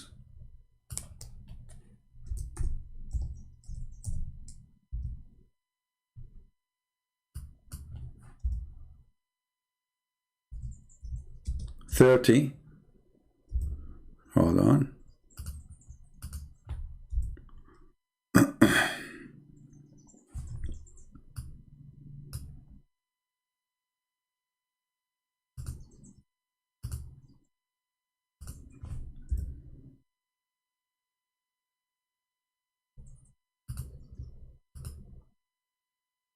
In chapter 9, verse number 37, Muhammad, he called those who try to not to practice the Sabian.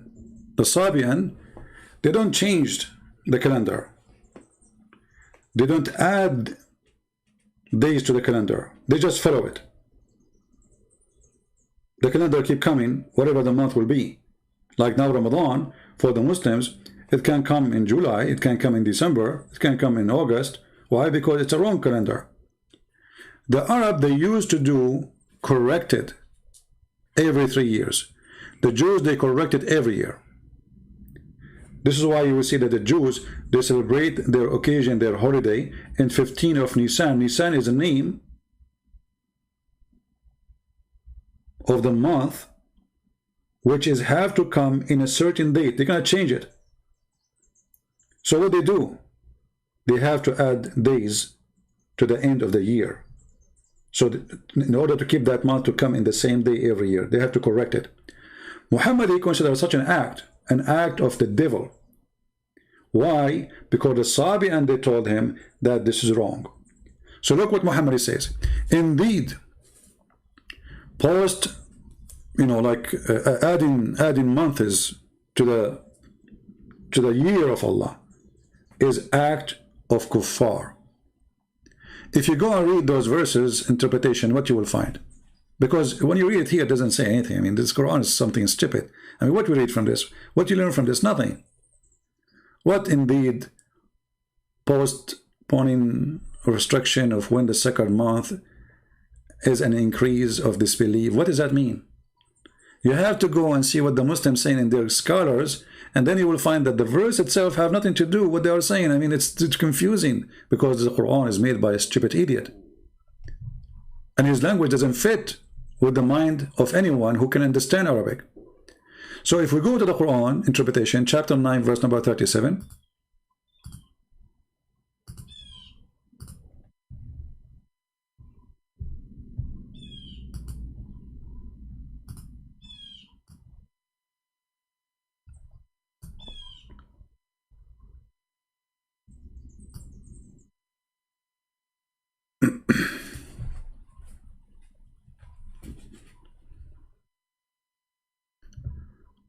You will see here, they are speaking about that the kuffar, they are adding month to the year. That they make up, that they match the number of months with Allah, which has, we make it holy.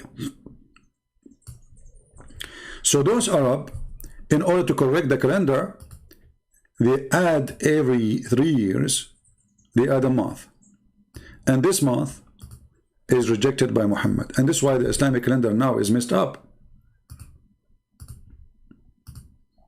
Like Muslims, they celebrate the day of Muhammad's birth. You will find he's born in January sometime in July, sometime in February. It's all over the place. Why? Because Muhammad, he refused the Arab correction for the calendar. For Allah, he made the 12 moons. Who are you to add one more? Allah did not have 12 moon. Allah, he don't have a 13 moon. He have 12.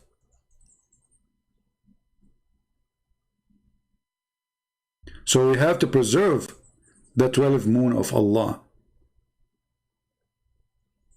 And the one who add a moon to the moon, he is committing evil.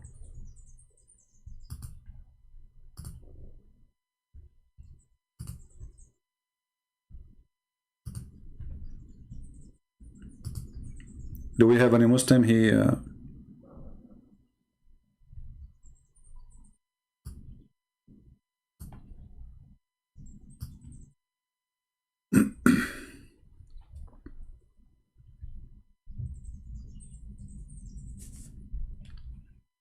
See, they are delaying a month. How they delay that? They add a month because the calendar is wrong. You cannot delay it, but if they don't delay it, the calendar is screwed up. Your Ramadan, it might come in December, and a few years after, it might come in July. Every year, the calendar of Ramadan is different from the year before it. If we go right now and search in Prophet Google, peace upon him.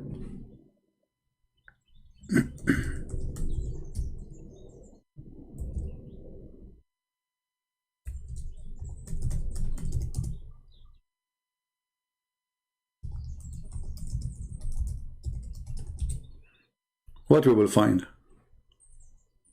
I just searched Prophet Google. It says to me that Ramadan, depend in the year, you know, like whatever year you are in. Every year is different. Look at this. So how this can be a month? This is a moon. And Muhammad saying to them, whenever the moon come, the moon come. The moon of Ramadan, we cannot delay it. It's not up to you. So the month of Ramadan, I want Ramadan only. Hold on, is that Ramadan only? Look what they are saying to you here. Due to the Hijri calendar related, the Hijri year are given as well as help clarify, etc. Okay, let us see. Hold on. I want just Ramadan. I don't want all this garbage.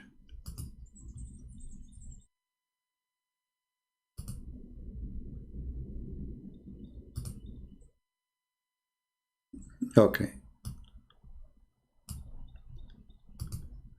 Read and love.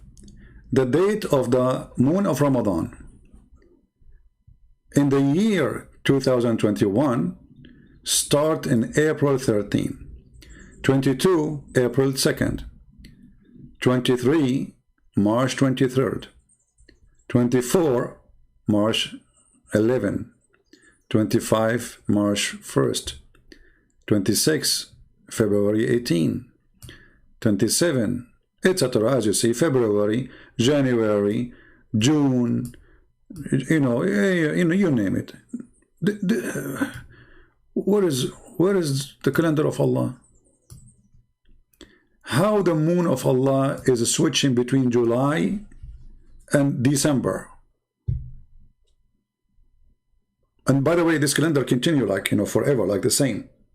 Every year there's almost 10 days or 11 days.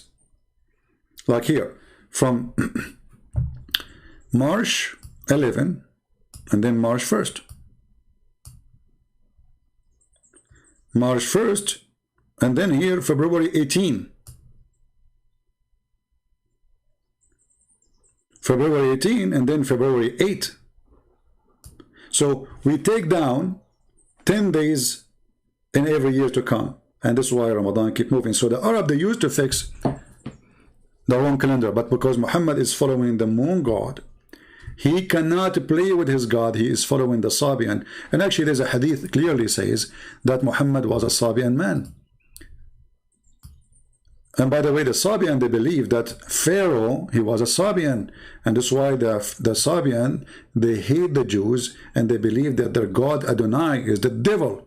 And that's why he ordered them to cut and circumcised.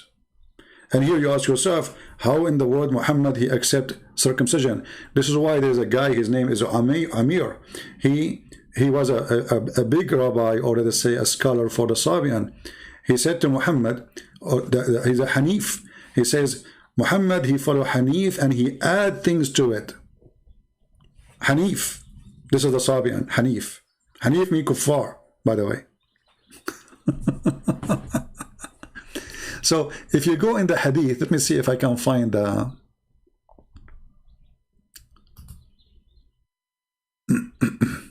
okay, I found it. Let's put it in the screen. Are we taking long? Are you guys tired? Who is tired?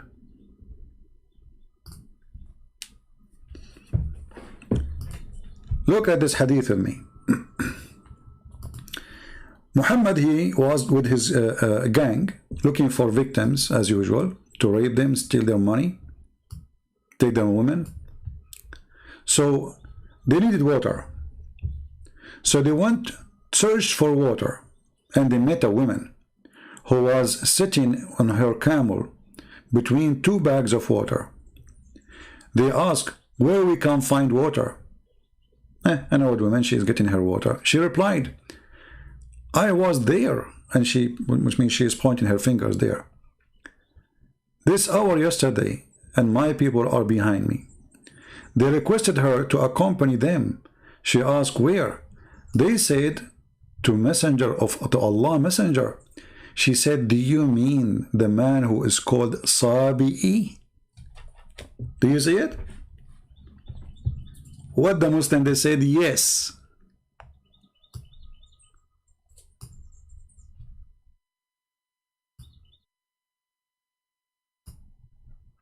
Do you see it, people?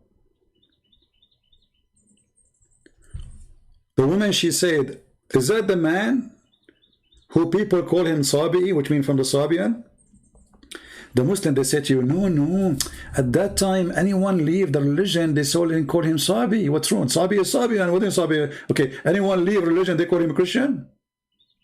Sabi is the name of religion.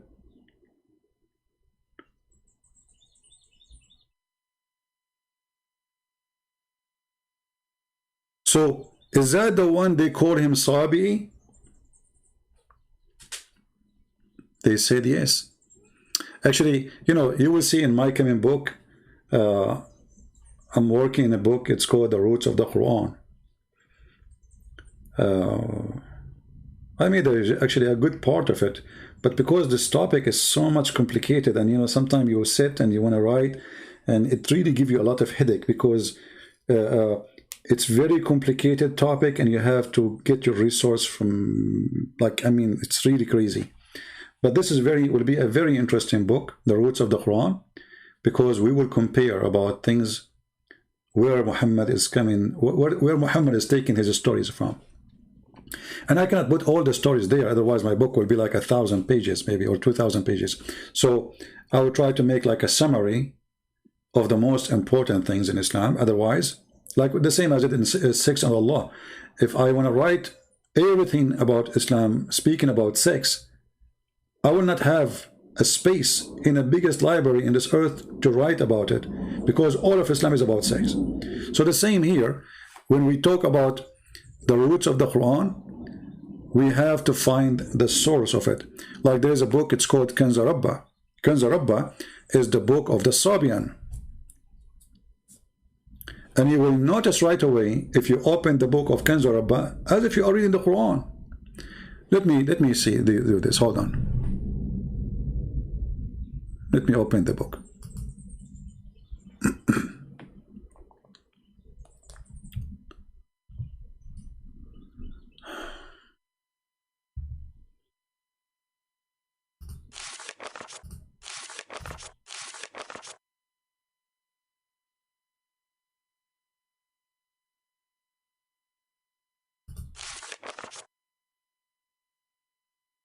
I'm just flipping the book. This is the book of the Sabian. It's Quran. It is literally a Quran. And actually here in page number 14, this book have right, Kanz Rabba right, and Kanz Rabba left. It might be confusing for you, but the book is divided to 2 parts. One is called the right, and one is called the left. Here is talking about fasting, etc.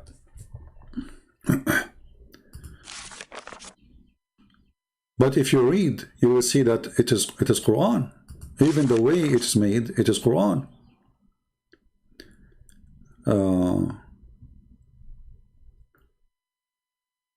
Anyone who speaks Arabic, he can read now, and he will die laughing at Muhammad copying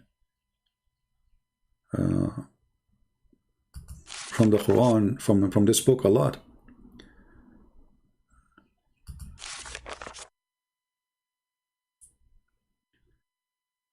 And you will notice too that it is the same style of Arab words. And you will see the first page in the book of Kanz Rabba right is Tawheed.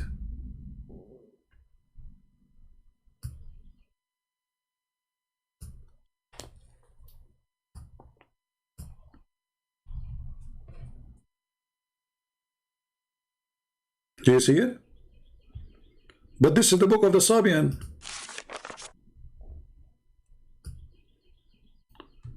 This is Kanz Rabba, right? Okay, how Kanz Rabba right? Speaking about Tawheed.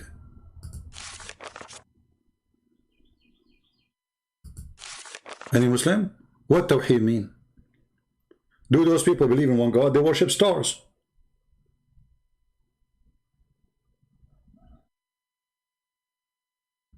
They worship angels. Actually, even their name, they call themselves Al-Mandanaiyin. The word Mandanai is a name for an angel who is like a god for them. He is the one who created them. He is the one who made things.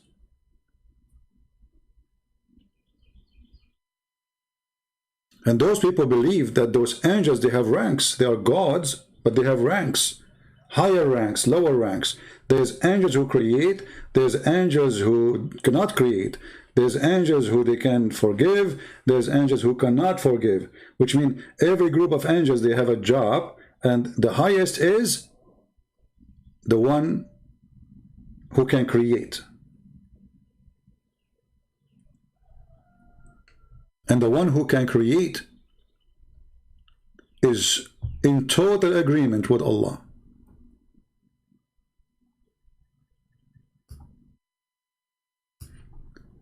Actually, there's a story, if you remember, when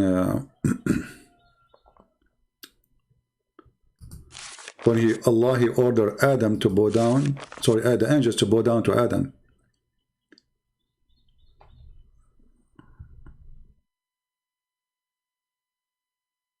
Let me see.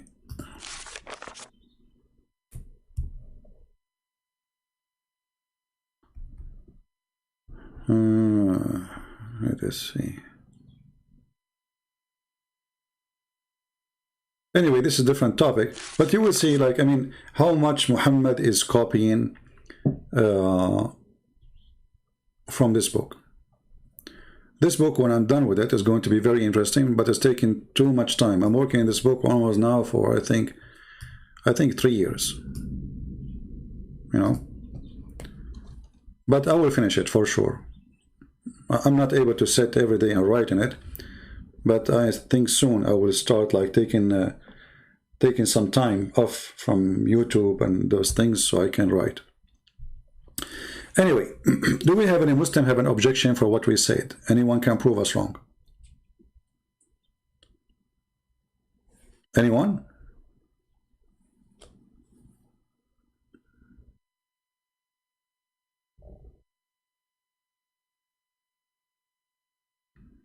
If you remember, we explained to you before, Tawheed, it does not mean oneness of God. Tawheed means uniting God. Like if you type right now, if I go to Google Translation, let us do this in front of your eyes.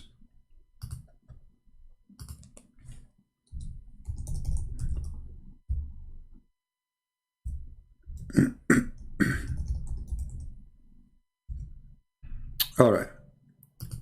I will type the word Tawheed in front of you.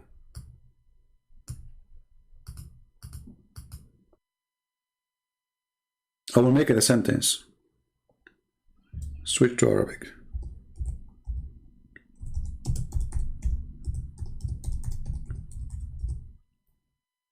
Okay, choose Arabic.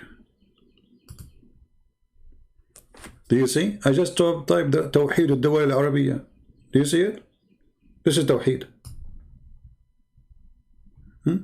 I will play the sound for you too, so you can see. I type the word Tawheed. You will hear it in Arabic. It says Tawheed. Let us put it in Arabic. Let us turn the speaker on. توحيد الدول العربية. You see it?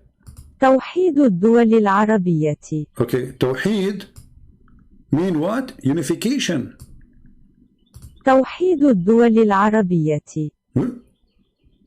Where is the oneness of God?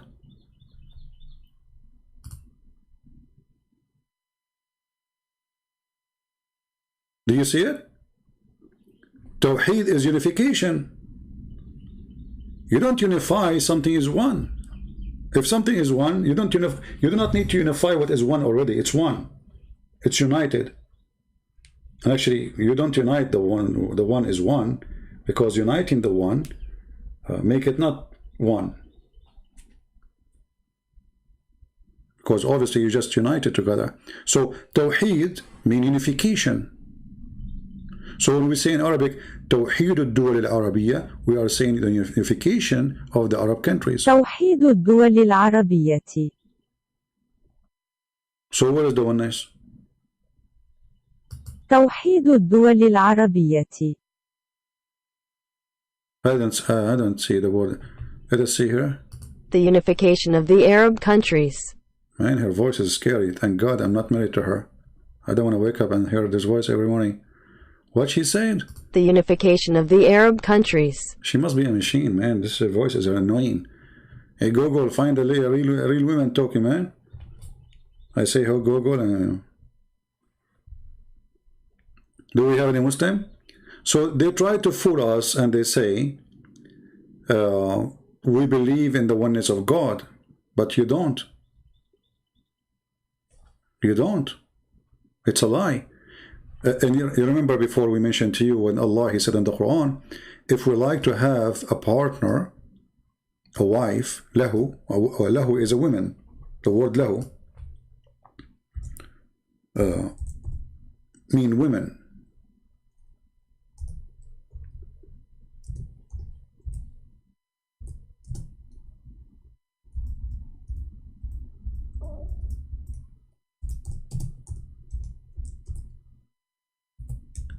So the Quran says, if Allah would like, if He didn't say I, if we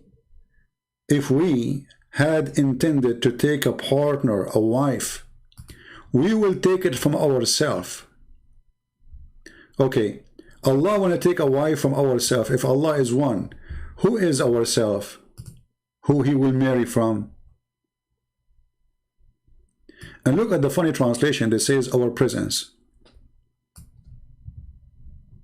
But it doesn't say that. You change the translator, you will find the Quran changed, totally changed. This is big tab.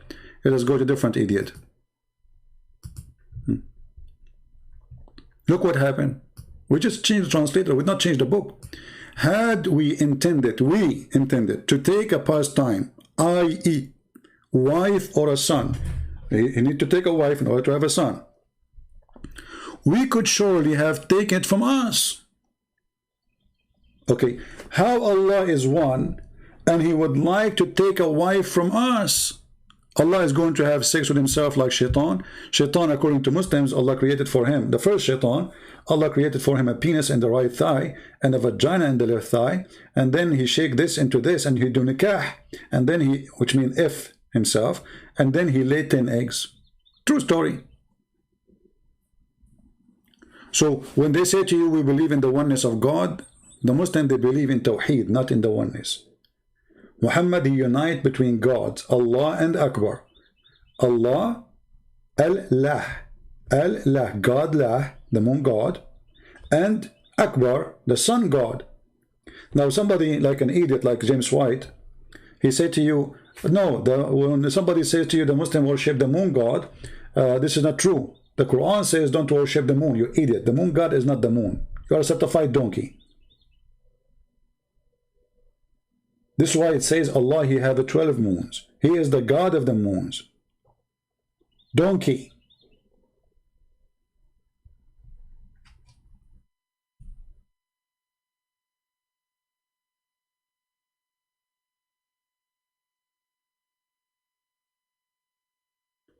This is why you see Abraham,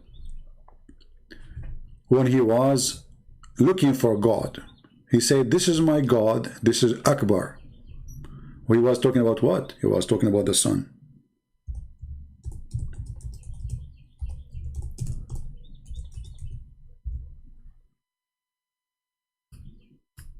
Chapter 6, verse number 78. So Abraham first, according to Muhammad, he started worshipping the planets.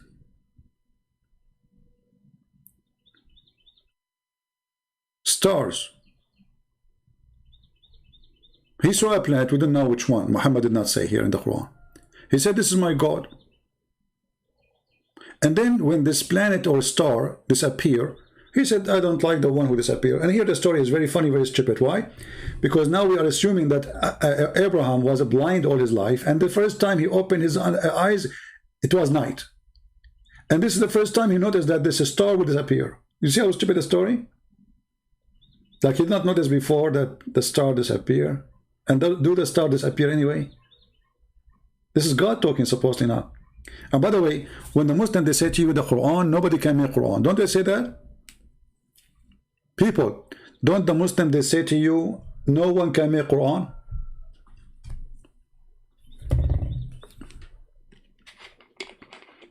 Is that correct?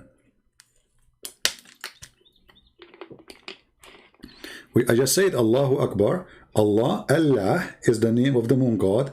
Akbar is the moon god, is the sun god. This is why here, if you go down, it says, when he saw the moon rising up, he said, this is my Lord, but it said, so unless my Lord guide me, I shall not surely be among the Aryan people. So he was worshipping the moon, not the moon god, you know. But then he saw the sun, and he called the sun Akbar.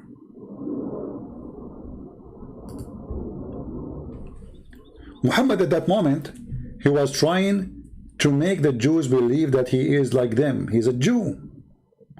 See, Muhammad is like Obama. He's a Muslim with the Muslim. He's a Jew with the Jew. Like Obama, he go to Egypt, he quote the Quran. Obama, he go to Jerusalem, he wear the hat of the Jews. Obama sit with the atheist, he make fun of the Bible. Obama sit with the gays, he is a gay. This is how to be a president, you know. Corrupt word. So when he saw the sun rising, he said, this is Akbar. He did not say this is a greater. He says this is Akbar. Akbar is what the sun is described. How come he did not describe the moon? Akbar. Is really the sun is bigger? Is it? Why he called it Akbar? Actually, there's in Tafsir Ibn Kathir, there is a sanam, his name is Akbar. The Muslim, they take it off from the Ibn Kathir print, but it exists in the old one. Let me show you.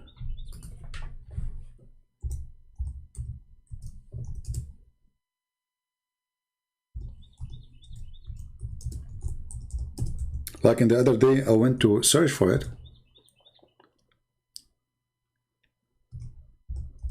They took it off from the new print.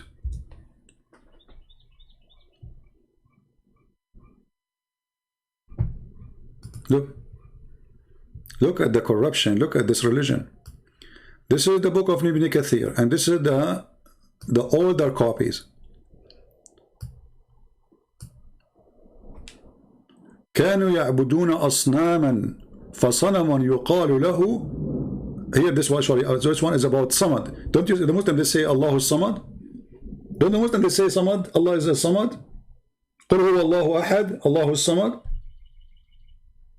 That is taken from other religion, from the Sabian. So there is a statues, ancient statues, exist in the Arabian Peninsulas, exist everywhere, and there is one exist next to the Kaaba or inside the Kaaba. وغيره أنهم كانوا يعبدون أصناما فصنم يقال له صمد. And the other one called Samud. There's Samad and there's Samud. They took it off.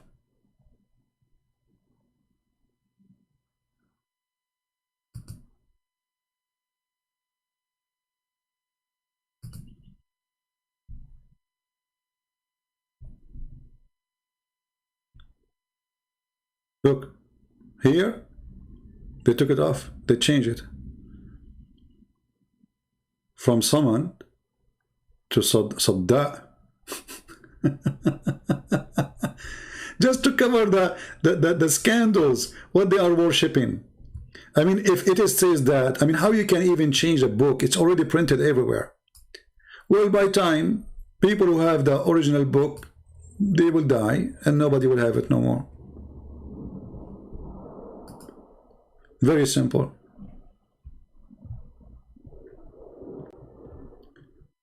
Do we have any Muslim want to say anything?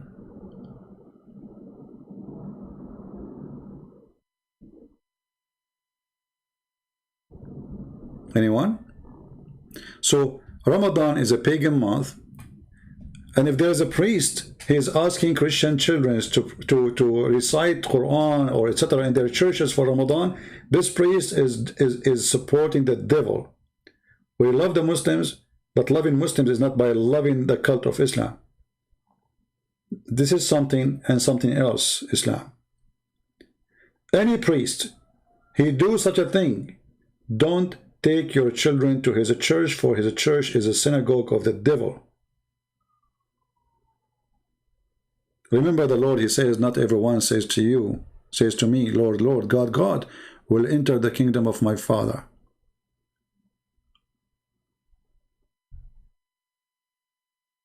There's many liars of them.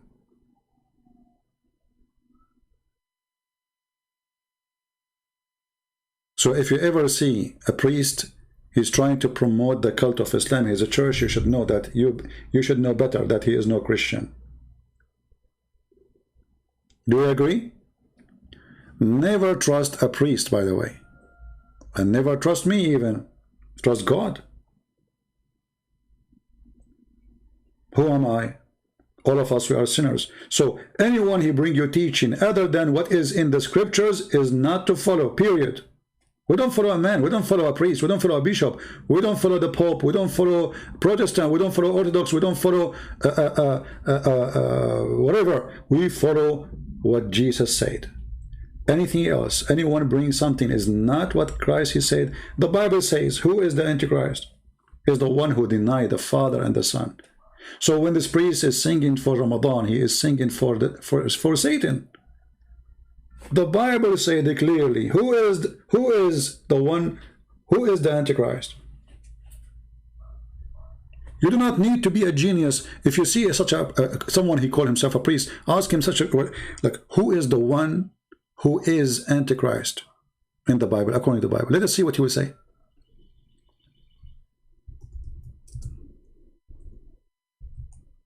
It is the one who denied the Son and the Father.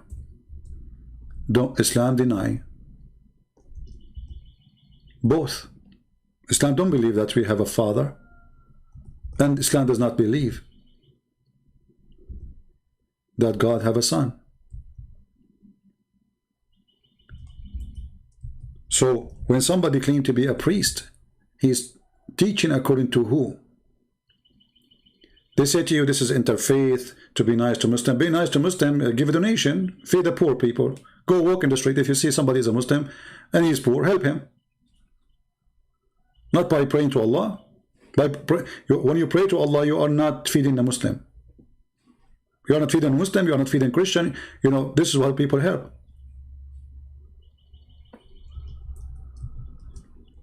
Those people are evil, hypocrites, taqiyya.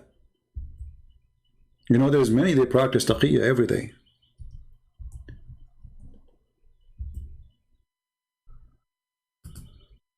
He is Antichrist, the one who denied the Father and the Son.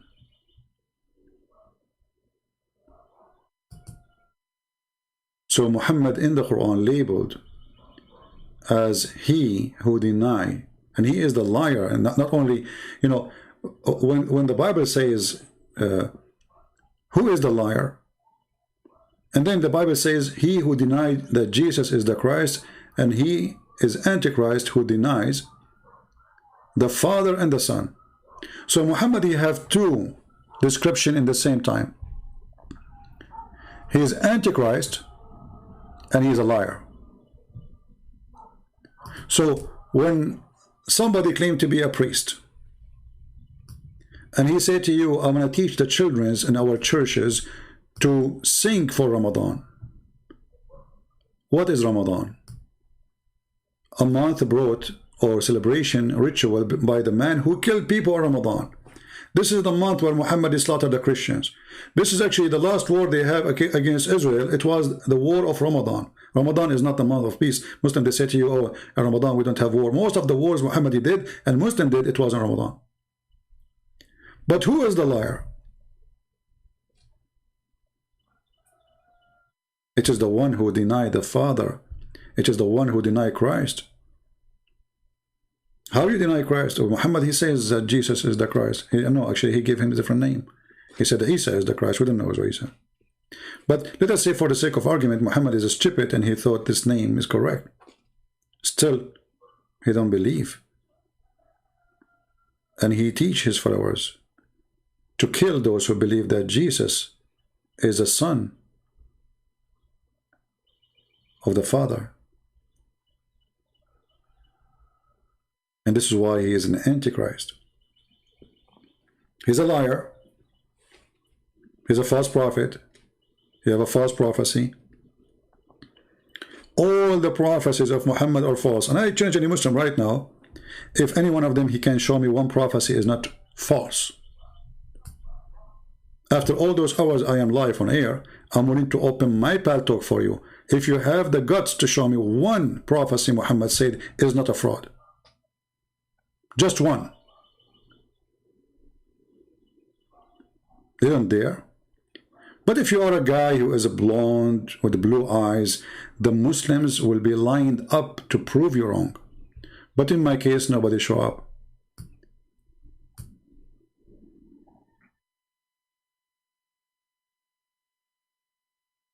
Anyone?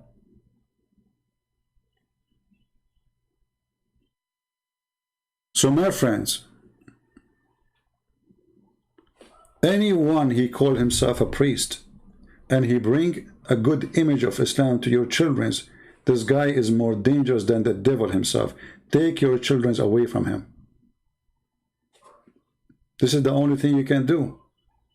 Let his church go empty and warn people about this liar. Show them this verse. Who is the Antichrist? This is the Bible. This is not the priest. The Bible says the one who denied the Father, the Son. That's it. We do not need to debate. We do not need to argue. We do not need to be scholars. So if you see such a people like this promoting the cult of Muhammad, those are false priests. Those, they will go to hell. Don't let them go to hell and take your children with you.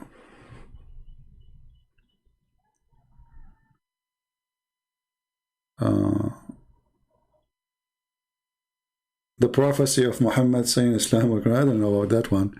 If it's going to be true or not, we will see. Any Muslim?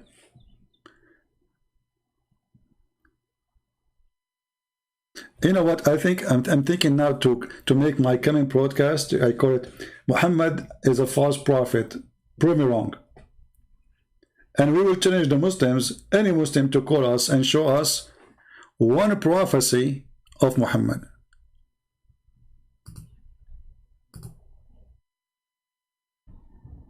Now it's time to go, and I want to say thank you guys for being here.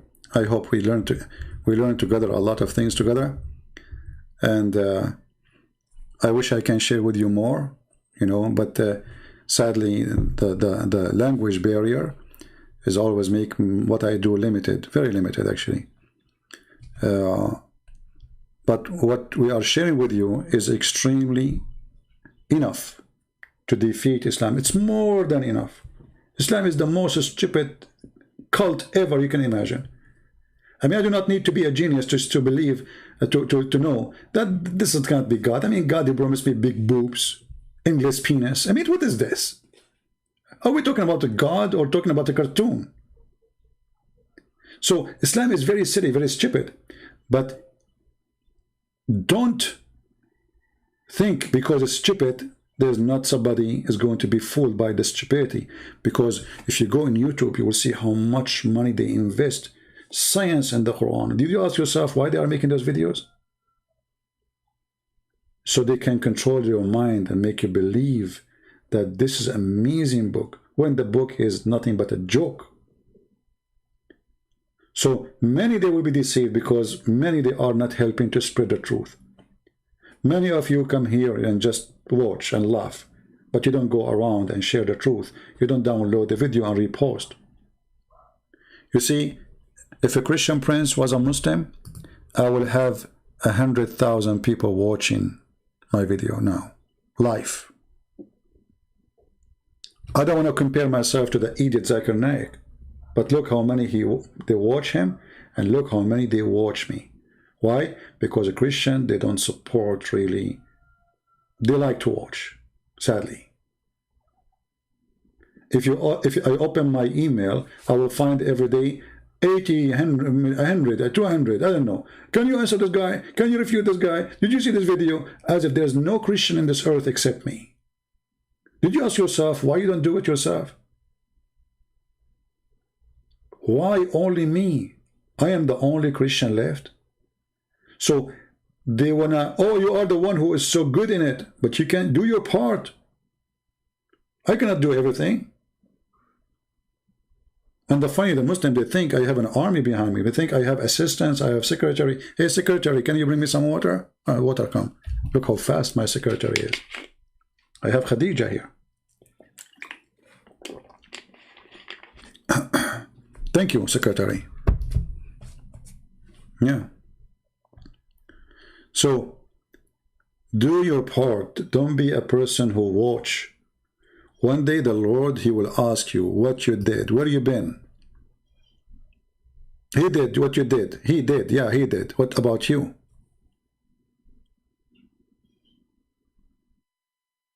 If you think that day is not coming, you are mistaken. Time goes so fast. unless you are a female. Time is frozen, you know, that's it. The spray fixture, what they call it, this one for the hair. And that's it, like, time doesn't go. Like, what? I'm 17 years old, you know? My mom, she is 17. My grandma, she is 16. Yeah. Time goes so fast, my friend. And time will come and there will be questions about what you did. If you are a male or a female, doesn't matter. All right? And don't worry about what people say. Worry about what God will say about you. The Lord, he says, from their fruits you shall remember them. You shall know them. Not from your names. Your name doesn't count. You call yourself a Christian, you call yourself Mary, you call yourself George, you call yourself whatever you want. It is what you do. Yeah, like here we have a predictor. He have a lot of work, actually, he did translating. So subscribe to his channel, by the way. Anyone, those who download my videos, if you want to watch my videos, because I delete them, subscribe to them, so always you can see what you missed. Support them. They deserve your support. All right. Do a refutation class for us so we can refute Muslims. This is what I do here in Torah. What are you talking about? Everything we are doing here is teaching you how to refute them. So what I was doing for the last 3 hours now, what I did yesterday and the day before and the day before and the day before, we are teaching you how to refute them. My friend, knowledge, seek knowledge, not refutation. Seek knowledge. When you have knowledge, you can refute anyone when he says something wrong. If he says something right, you agree with him. So seek knowledge, don't seek challenge. Because challenge can be foolish too, you know. I mean, okay, I'm going to prove them wrong, but they are right. So seek knowledge. That's why the Lord, he says, search the books, read them, and then what will happen? Then you will know the truth. And what will happen then? The truth will set you free. But if you go in the Quran, in chapter 5, as an example, verse 101, it says, ask not questions. The Muslims, they say that people, they were asking Muhammad silly questions. Well, everything for Muhammad is a silly question, because you have no answer. Name for me one thing Muhammad have answer for it. Even when the people, they ask him about the spirit, which is extremely important question, what Muhammad, he says, only Allah knows. It's from the command of my Lord. They are asking you, who is this spirit? You don't tell them from the command of my Lord. What is the answer? So Muhammad, because he knew he's a fraud. Look at this verse. Look at this stupid verse. Ask not about things which is made plain for you. Okay, well, so we ask about what? Because people, they ask question about things is plain for them. Otherwise, they did not need to ask you. Do you see the stupidity? If we are not allowed to ask about things made plain for us, so we will ask about what? About things is not plain? If it's not plain for me, there's no reason for me to ask. And the verse 102 says, because former generation, they asked the same questions and they left the faith. Do you see it?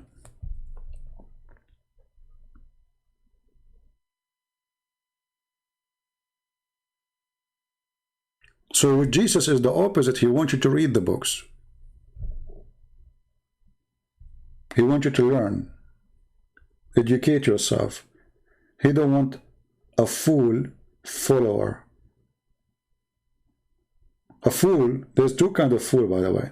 There's a fool by choice, which means he decided not to learn. And there's a fool who learned, but he decided to be a fool still. And I will explain that to you. You will see a guy supposed to have a PhD, and he's a Muslim. And then he want to believe, this is it, that Zakir Naik is a doctor, right? Don't they say that Zakir Naik is a doctor? Okay. If we ask Zakir Naik, let me find Zakir Naik, hold on. We miss him. Don't you guys miss him? I was going to leave an hour ago. I hate you people. I know many of you now getting excited. We want to have fun. Zakir Naik is coming. Like, hey, Zakir Naik. What a joker. I mean, if this is their scholar, so who is the idiot?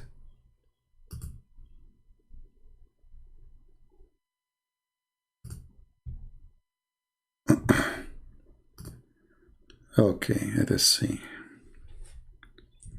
Zakir Naik, Quran,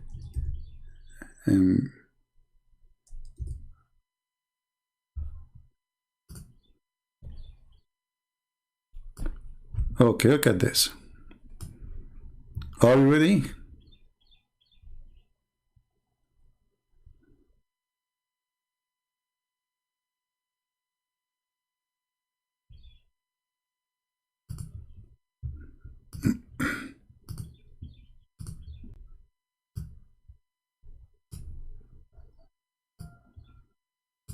This is the doctor talking.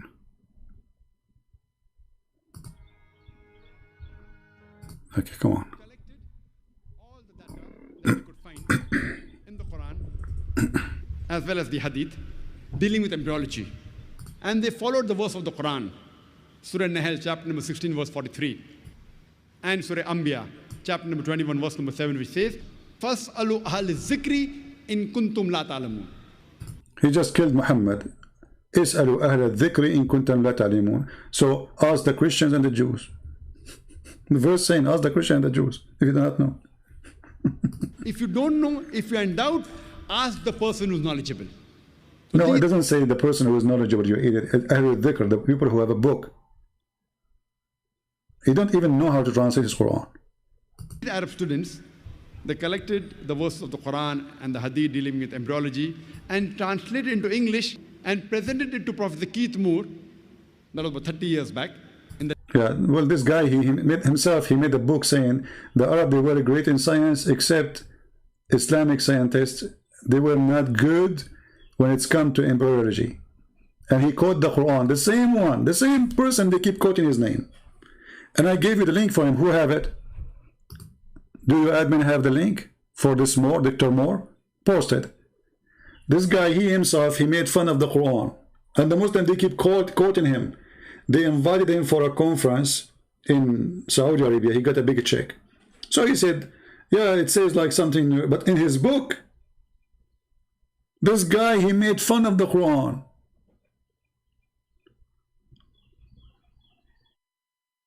So look, they want to explain to you the Quran having miracle, embryology.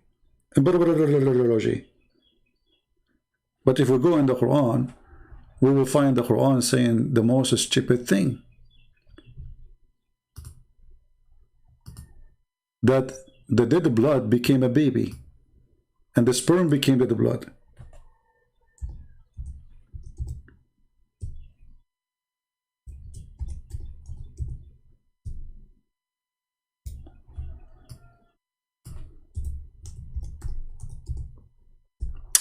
I hate my keyboard. There's something wrong with it. This is all right. This is what he was talking about. This is Dr. Moore, brother. Look at this. Look at this. This is science. Then we made the nutfa into a clot, a piece of thick congealed blood. This is what science says. That a human being sperm, the man's sperm, will become a dead blood, and then the blood will grow.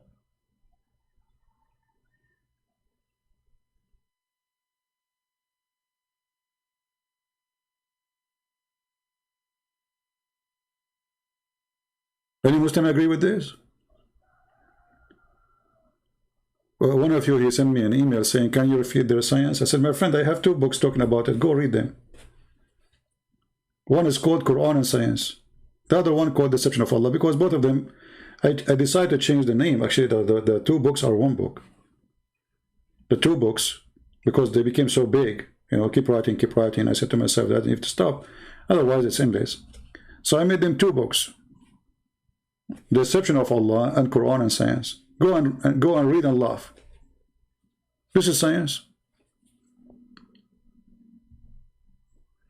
Do we have any Muslim when I say talk something about science? Because I'm really convinced the Quran is a book of science.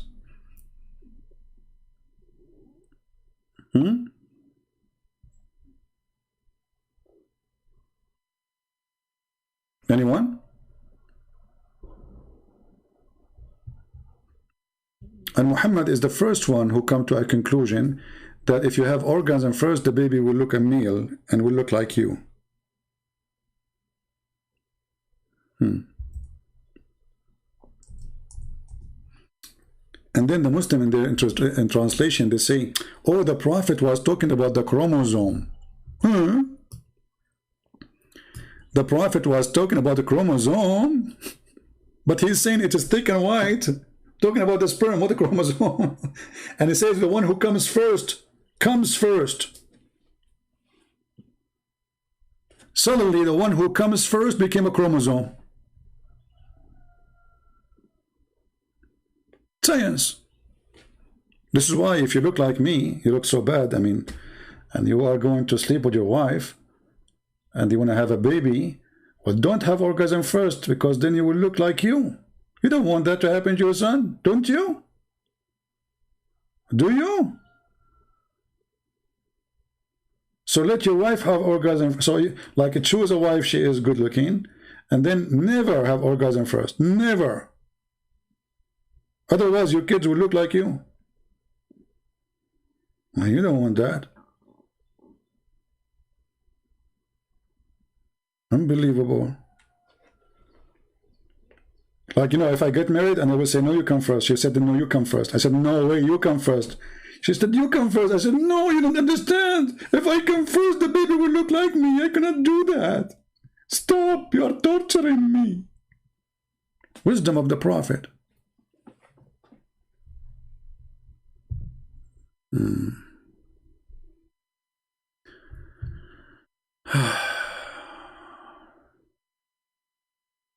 Any Abdul?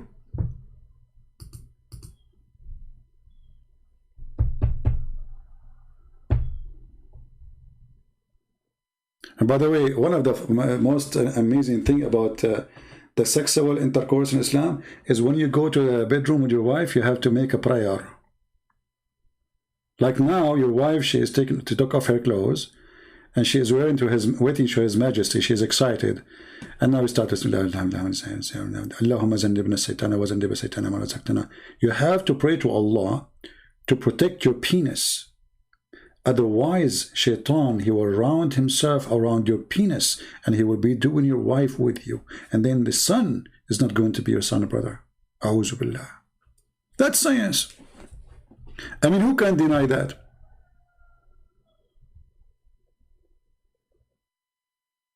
Who can deny that? I can search for the statement in English. I don't know if somebody from the admins, they have it, about Shaitan round himself around the penis.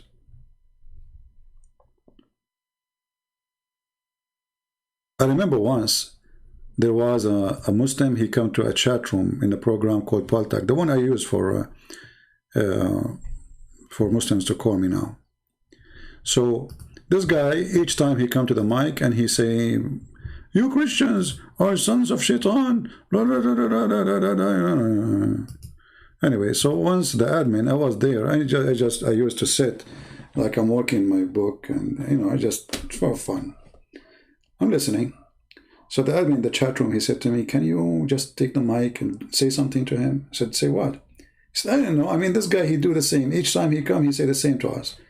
I know you are going to come with something. I don't know what it is, but you will make him not to say that forever. So I took the microphone. I said to him, so Abdul, are you saying that the one who is not a Muslim, Shaitan sleep with his wife and his sons will be sons of Shaitan? He said, yes. This is hadith. The Prophet says so. And then I said to him, are you sure that this hadith is authentic? He said, yes, it's authentic. I said, are you sure it's authentic? He said, yes, I told you it's authentic. I said, again, third time. You have to say it 3 times like Muhammad. Are you sure it is authentic? He said, what's wrong with you? I told you already it's authentic. I said, well, based on what you are saying, then your prophet himself is a son of Shaitan. Because your prophet, his father was not a Muslim, and his mother, she was not a Muslim too. So his father, when he had sex with his mother, Shaitan, he wound himself around the penis of Muhammad. You should see what happened to that guy. He started crying literally. Oh, may Allah kill you. May Allah destroy you. You have a smart brain like the devil. Like, you idiot. You are the one keep saying to us we are sons of Shaitan because we are not Muslims, and Shaitan, he bound himself around the penis of our father.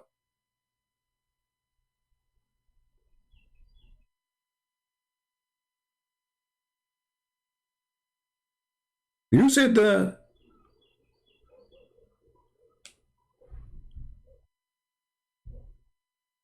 And then when I said to him, well, this is mean your prophet himself, and look here how stupid Muhammad is, how you say to them such a thing?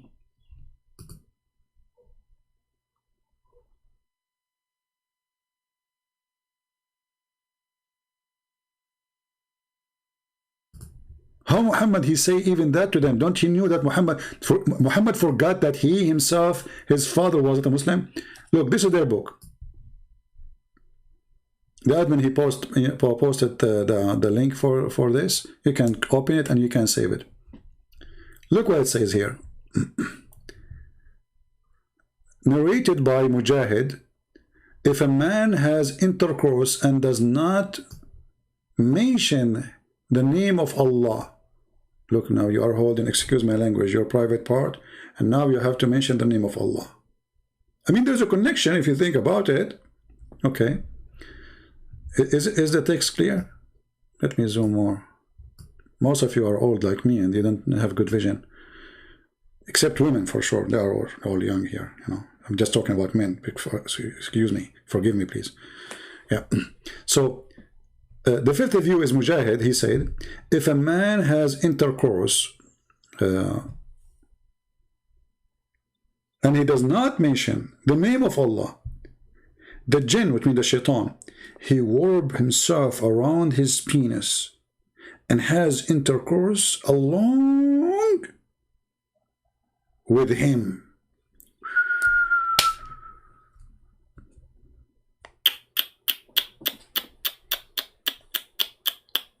That's so dangerous, man.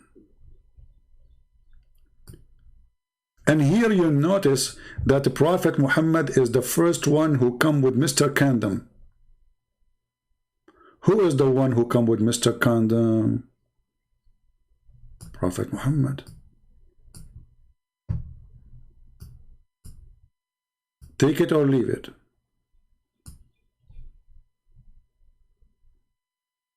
Right? I mean, we have to be honest here. Look at this. Look, let me take a selfie for it. Smile, Muhammad. We will put you on the screen. Okay, thank you, Muhammad. Come on, Muhammad. Don't smile too much. Okay. Look at this.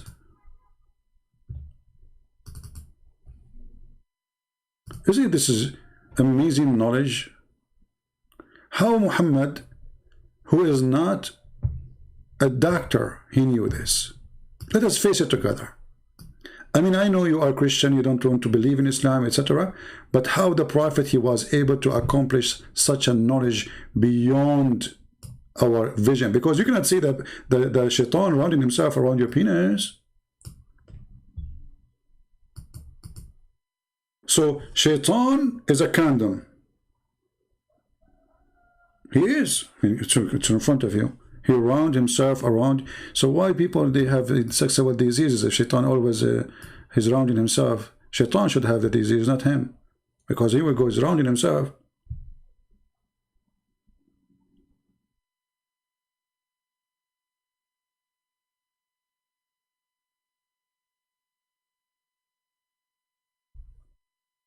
Now, because we are not Muslims and we don't say this prayer, we have to find the solution.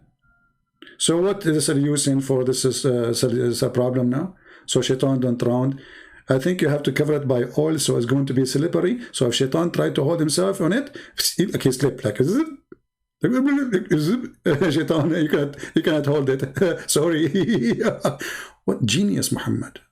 This is science.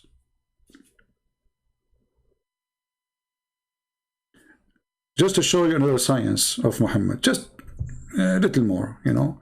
You do not need too much science, because too much science will kill you. You know you know the thing. You know what I'm saying? You know the thing, huh?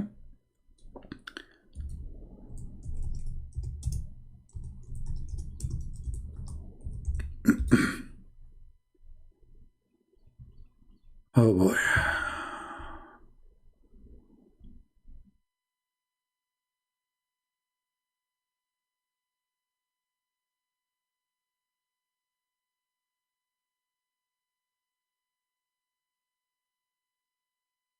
Wait, let's see. Where is the video of this guy?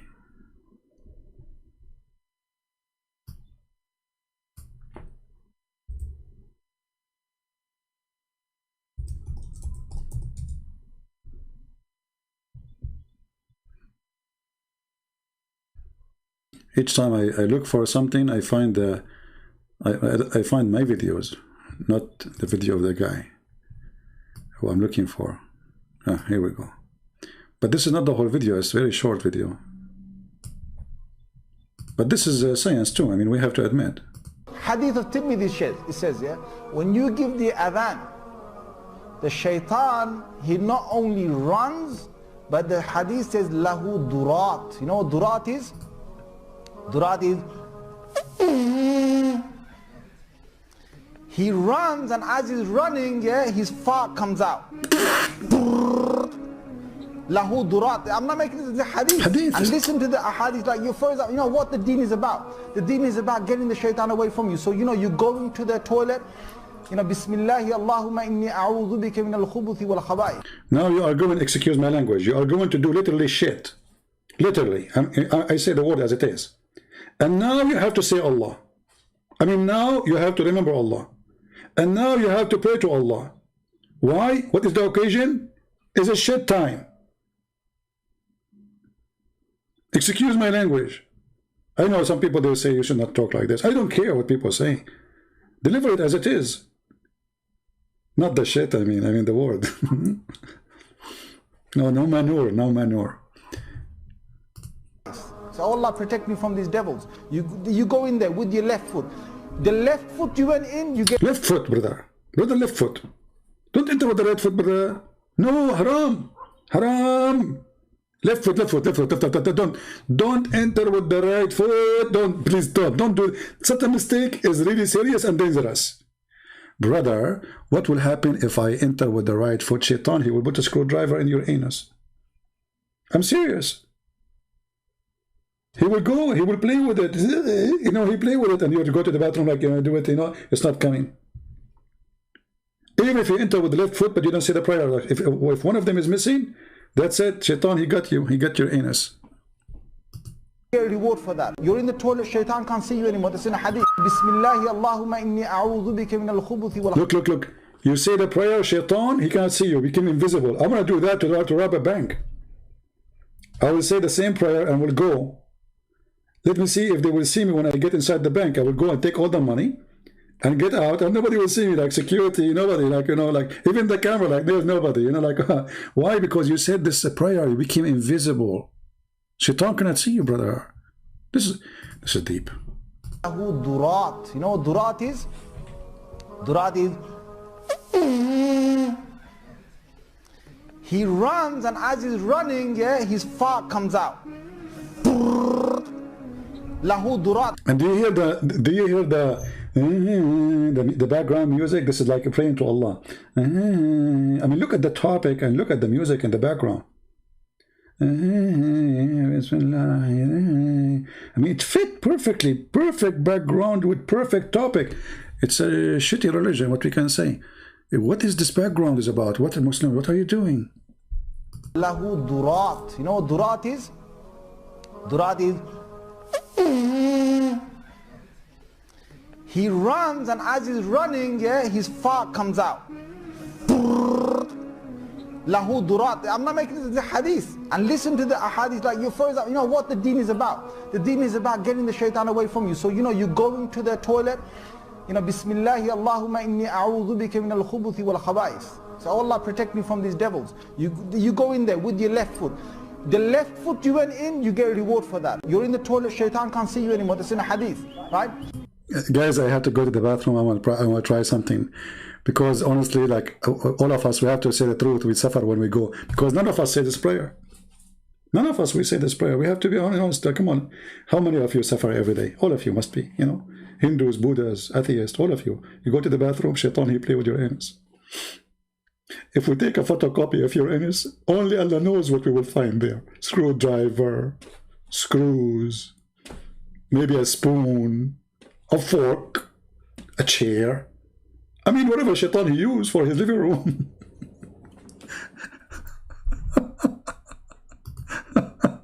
It's like, for example, you know what the deen is about? The deen is about getting the shaitan away from you. So, you know, you go into the toilet, you know, Bismillahi Allahumma inni a'udhu bika min al-khubuthi wal khaba'is. So, Allah protect me from these devils. You go in there with your left foot. The left foot you went in, you get a reward for that. You're in the toilet, shaitan can't see you anymore. That's in a hadith, right? It's a hadith. If you don't say the dua, what happens is the shaitan not only comes inside, but the hadith of Tirmidhi says he plays with your bowels. Not only he is in the parking spot, which is your anus, he is playing now there. I mean, look at this, man. I'm going to convert to Islam immediately to secure my anus. Oh boy. Let me give you the link so you guys can download it, spread it around, because I don't see this video is gone. I don't see it anywhere. So please download this video and share it around. We don't want it to die, you know. We don't want this comedy to disappear. We don't want this is a comedy, but this is serious. You see, I read the hadith for you. You might not see it. I mean, there's two things will make it so funny. The guy saying it, and I'm making my comment. Because I notice that people, when they hear things or see things or read things, sometimes they don't notice how stupid it is. So I have to do my commentary ignition, you know, and then you will go to Kalish. Because sometimes we don't notice how stupid and how silly. The hadith says, when he said the hadith says, this means the Prophet said, not me, don't laugh. The hadith says. Like, it's not the donkey saying that, it's that of donkey. The hadith says, so don't put it on me, put it on the Prophet. The Prophet said, take it serious. So Allah protect me from these devils. You go in there with your left foot. The left foot you went in, you get a reward for that. You're in the toilet, shaitan can't see you anymore. That's in a hadith, right? If you don't say the dua, what happens is the shaitan not only comes inside, but the hadith of Tirmidhi says he plays with your bowels. He plays with your bowels. So you're inside there, you're thinking you're going to be out there in 5 minutes. He's taking you 20 minutes and you're still not halfway there. You know why? Because shaitan is going, ooh, la la. And the Muslims are laughing, you believe it? They are laughing at the stupidity of their God.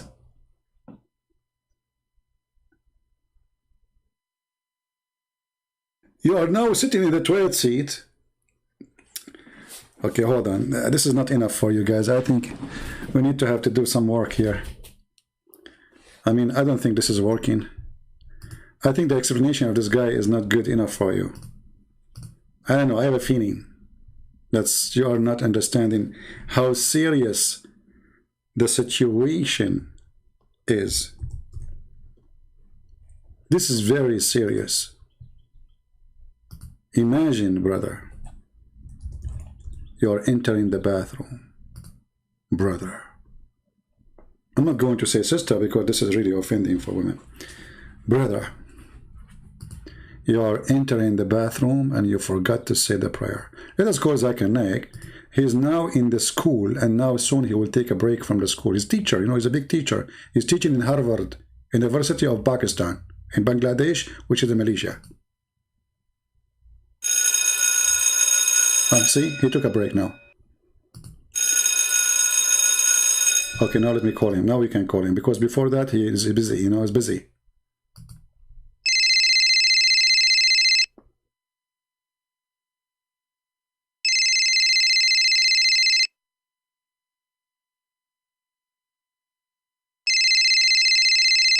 He always answers in the third.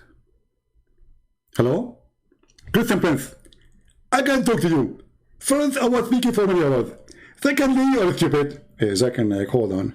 You are the smart, and that's why we are calling you. Like, we have to admit. Thank you very much. I like it when you say you are the smart. Finally, admit it. Okay, what is the question? Zakir, you know, there's a hadith says that when you go in the bathroom, if you don't say a certain prayer, you have to enter with your left foot. And if you don't do that and make the prayer, Allahumma jannibna wa jannib ash-shaytana ma razaqtana, shaitan, he will play with your anus. Is that true? Christian Prince, there is a scientist. His name is, the Panese name is very hard for you to pronounce, but I'm going to help you. His name is Honda Toyota. It's very well known.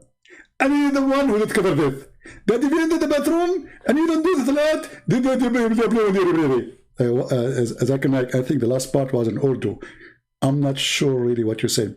I'm saying, the scientist, his name is Honda Suzuki. You said first Suzuki Honda. Now his name became Honda Suzuki. Christian Prince, it doesn't matter. Because simply the Japanese last name and first name always are mixed.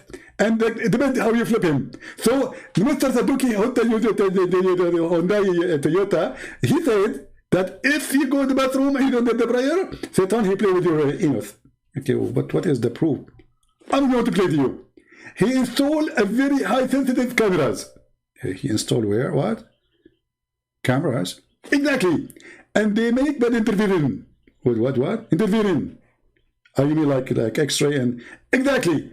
By the way, Christian Prince, I noticed after watching my video, your knowledge is increasing. And even your English is improving. Okay, thank you, Zachar. I feel like I'm crying now. No problem. Keep watching. And then he put the cameras. And he put somebody, he entered a bathroom. He brought one Muslim and one is not a Muslim. And he noticed that the one who is not Muslim, his anus is suffering from some kind of explosion and some kind of irritation. Some what? Irritation. Oh, irritation. What do you think causing the irritation? It's Satan. Satan is playing with his anus. And the Muslim, his anus was 100% cool and happy. While the non-believer was his anus suffering. And he was so much in pain. And actually, we noticed after some time that the blood is coming. Blood? Exactly. Zach and I, have you ever suffered from such a thing? Christian Prince, believe yourself.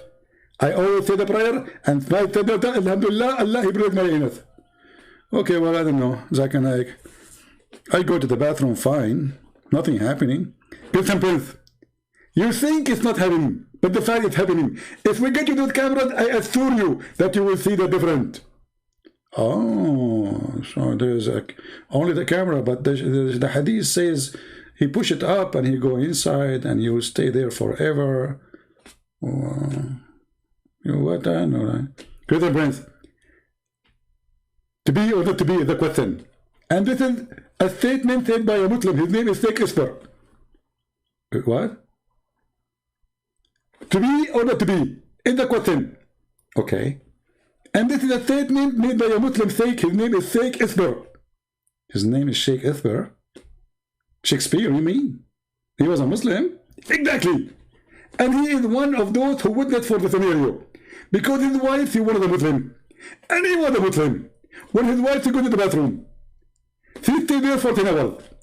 And he was upset from her. That's why he divorced her. And then he married second woman. And then he divorced her. And then he married third woman. And then he divorced her. And he married fourth woman. And then he divorced her. Hey, Zach and I, stop. Come on. Are you going to continue? I'm going to tell you something. So we asked him, why you are divorcing women? Because he said they are not praying for Allah when they go to the bathroom. And anytime they go to the bathroom, they stay there for 10 hours. And I can't take it anymore. Because at that time, Shakespeare was a poor person. And we the only one bathroom in the house. So why you don't go first before they go? Christian Prince, it's very impossible to talk to you. Women they go in the bathroom, they take 10 hours. Why are you doing first? You cannot control it. Okay. I mean, you get the point there. If she's staying there for 10 hours doing poo-poo. Exactly. I mean, 10 hours. Not 16 hours. Christian Prince, I think you're making fun of me. And you know, you're fully and you're a debate. And this is proven scientifically. And thank you very much for calling me and don't call me again. Thank you. Bye-bye.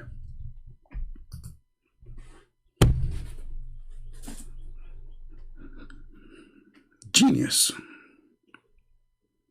I mean, who can deny this religion? You cannot.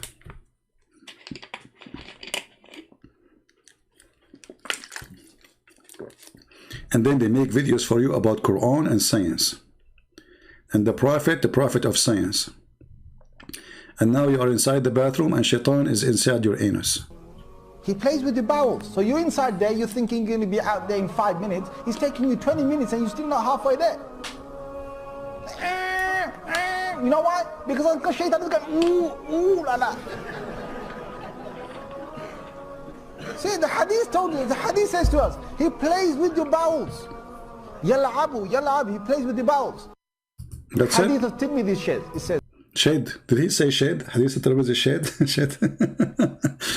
Anyway, what a shitty topic. I want to say, guys, thank you very much for being here. I think it's time for me to go. I hope we have a good time together. Remember, we are not here just, yes, we have a good time, we laugh, but this is a very serious topic, and they are trying to deceive your children. They are spending a lot of money in Europe, in Australia, in Canada, in USA, billions, not millions, in order to deceive your children. So you have a duty, serious duty.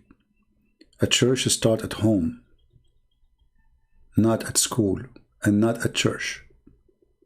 For many who they are in the churches who claim to be priests are deceivers, and they are politically correct. Many of them don't even dare to say that Islam is of the devil. And if somebody says that, they will make him the devil himself. Fighting the devil is not easy. I do my part. Do you do your own? Protect your family, teach them, educate them, so you will not have one of your family to be a victim. One of your children go to school and they fall him. Teach them, educate them, and don't want them to be exposed to lies without being protected with the truth. Thank you all for being here. May the Lord bless you. Pray for the Muslims. We love them. We don't hate them. But Islam for sure is nothing but a fraud, a scam, an evil religion. The Lord, He said, from their fruit you shall know them. And Muhammad is a fruit, is more than proof of how evil Islam is. God bless, and see you soon again. God bless you. Take care.